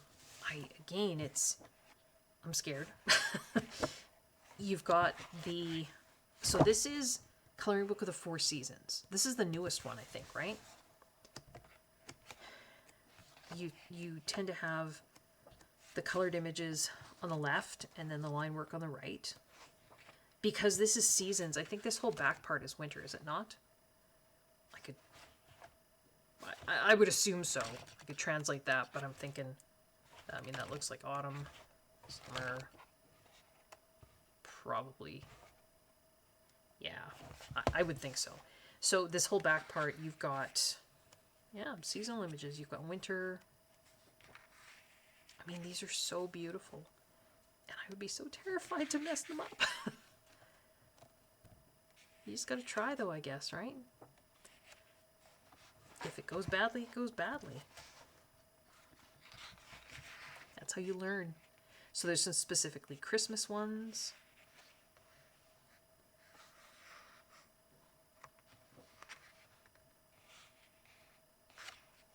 Snow, Christmas tree there.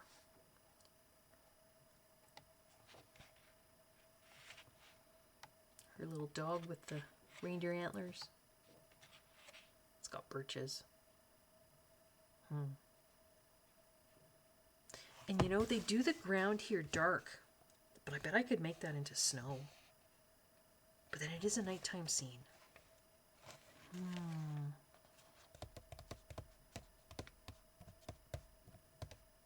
I had an idea.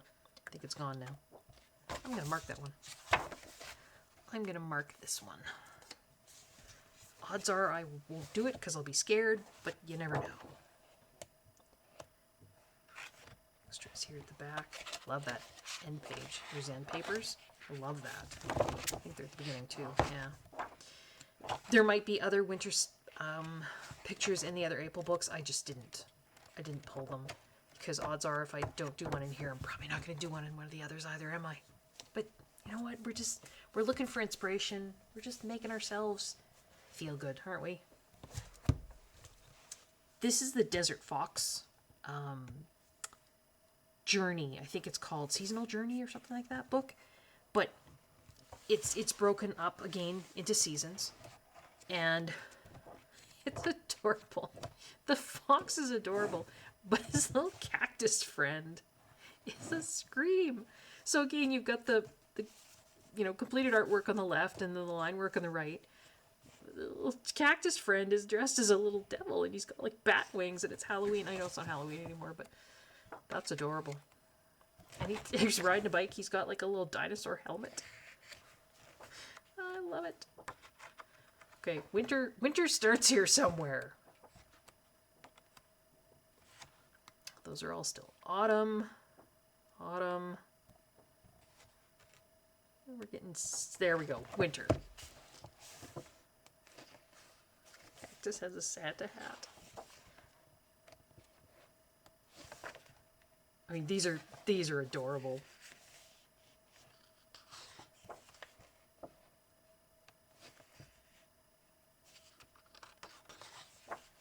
cozy. Cozy, cozy. Adorable. Making some soup.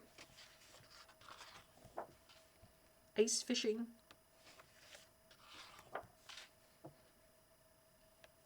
Like a hot spring. The cactus has one of those little presses where you can make like little snow sculptures. She's making little ducks or chicks. They're sledding. There's some snow rabbits and a snowman. Buying some snacks. Ice skating. There's like a Christmas train. Celebrating Christmas dinner. Oh, tucked in. Desert Fox's Santa.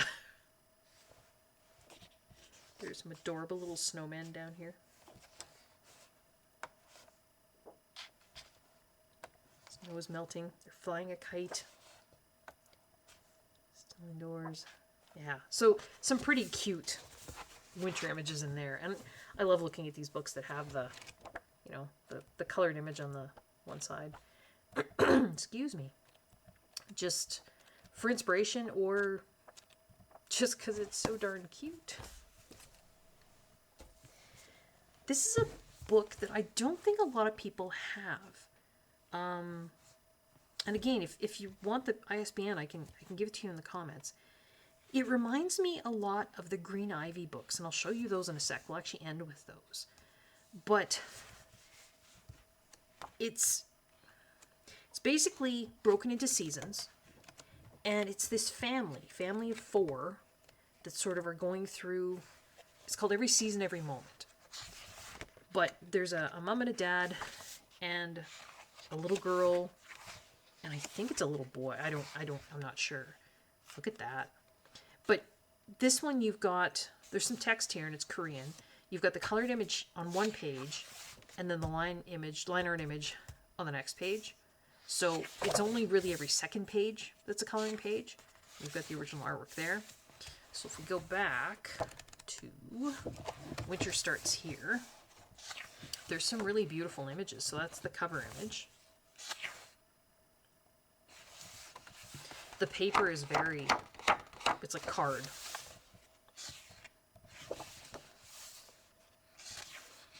That's a very non-typical or non-traditional kind of Christmas palette, but I think it's beautiful.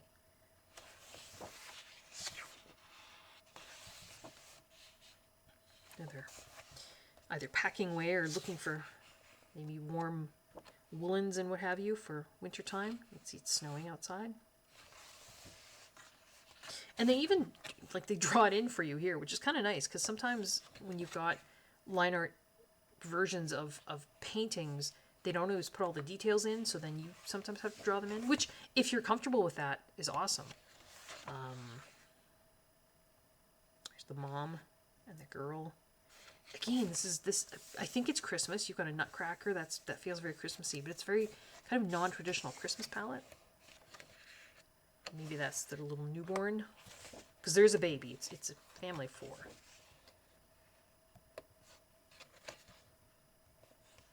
Sweet. Sorry. Lighting is terrible. I don't know what to do about it, guys. Sorry. And there's everybody working away to make some breakfast. It's snowing outside.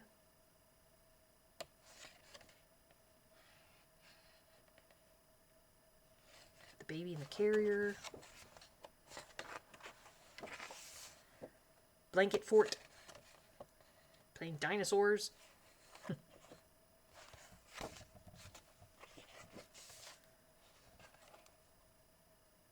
Not sure what they're doing there. Looking at the iPad, it looks like. The cat. But yeah, just some really, really neat kind of winter and seasonal images in here. Looks like the dad playing with the baby. The girl's coloring.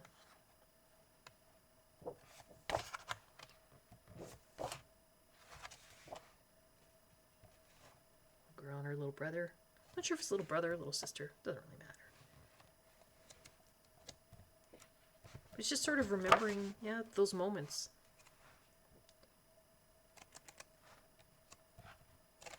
So, neat book.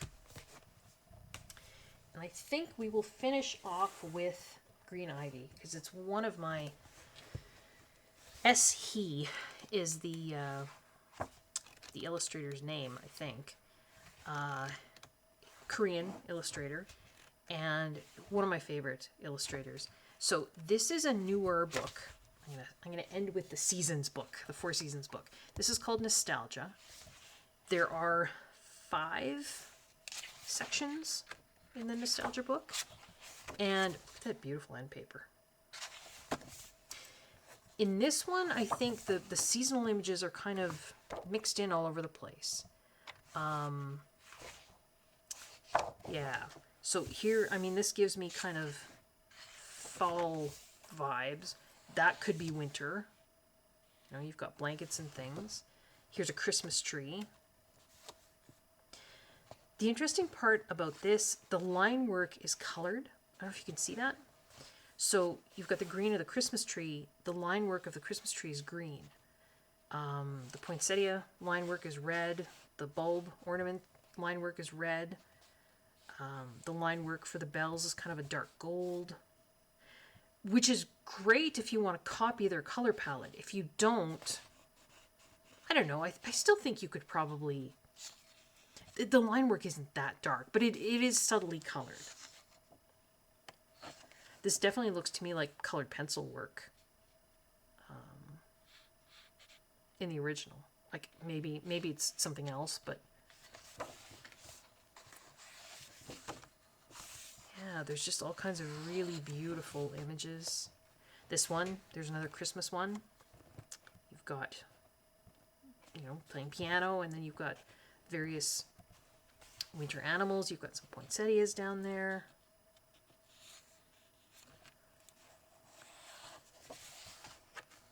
That one's more fallish. That one is winter, I would say. Playing hide and seek in the trees. You've got your line work version there.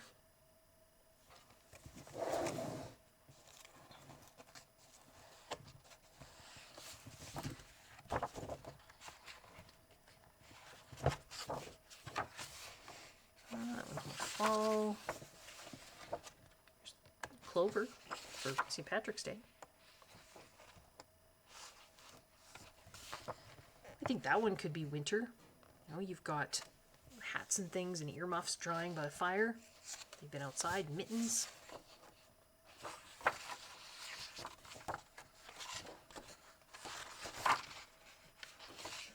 There's more autumn. That could be winter. These ones at the back are a little bit different. So you've got, it's like the last section is, I'm not sure if they're supposed to be postcards. But instead of having, yeah, it sort of shows them as like cards.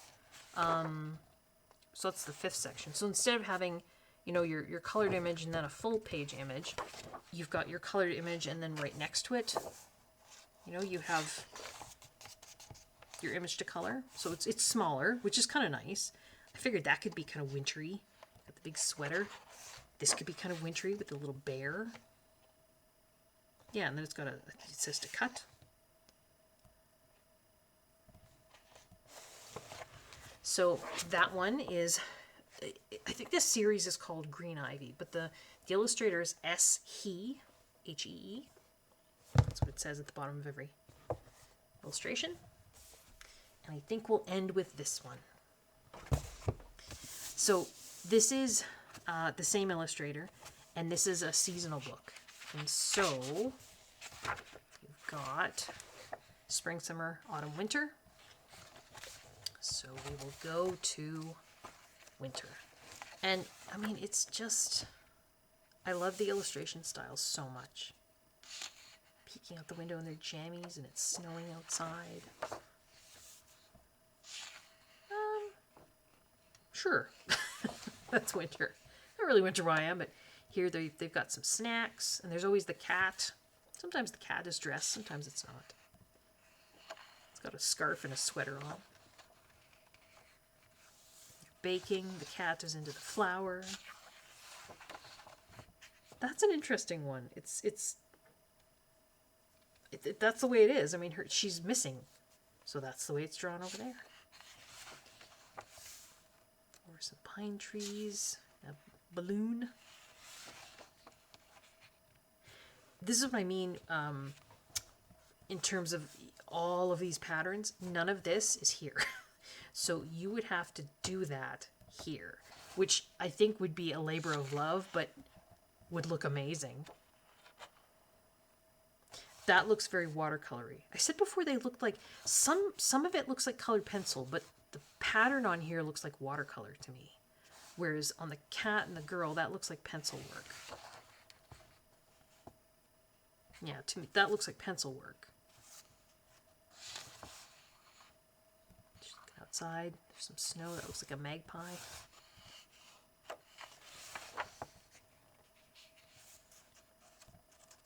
Girl, some cherry blossoms maybe. They're skating. The cat is skating. Has a little sweater and a scarf on. There's a snowman peeking out from behind the trees.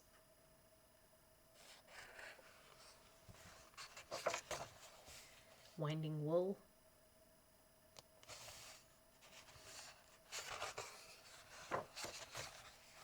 Kind of Christmassy one. Knitting. Everybody's getting sweaters and scarves.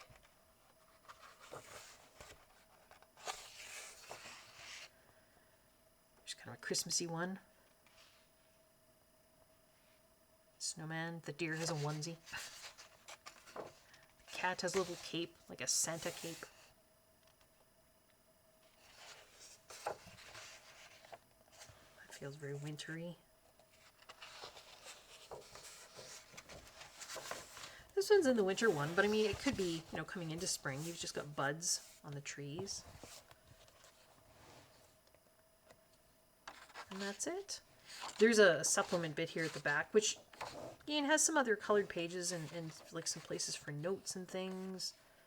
If I remember rightly, maybe there were some, yeah, this is kind of Christmassy, maybe, sort of. Paper dolls, right? So you can color her, and then she's got these various outfits. I mean, that's wintry. This looks Christmassy to me. That could be wintry. If you like paper dolls, you could do them. Do them down here. So, I think we will... What should we leave it on to end? Here's one of my favorites.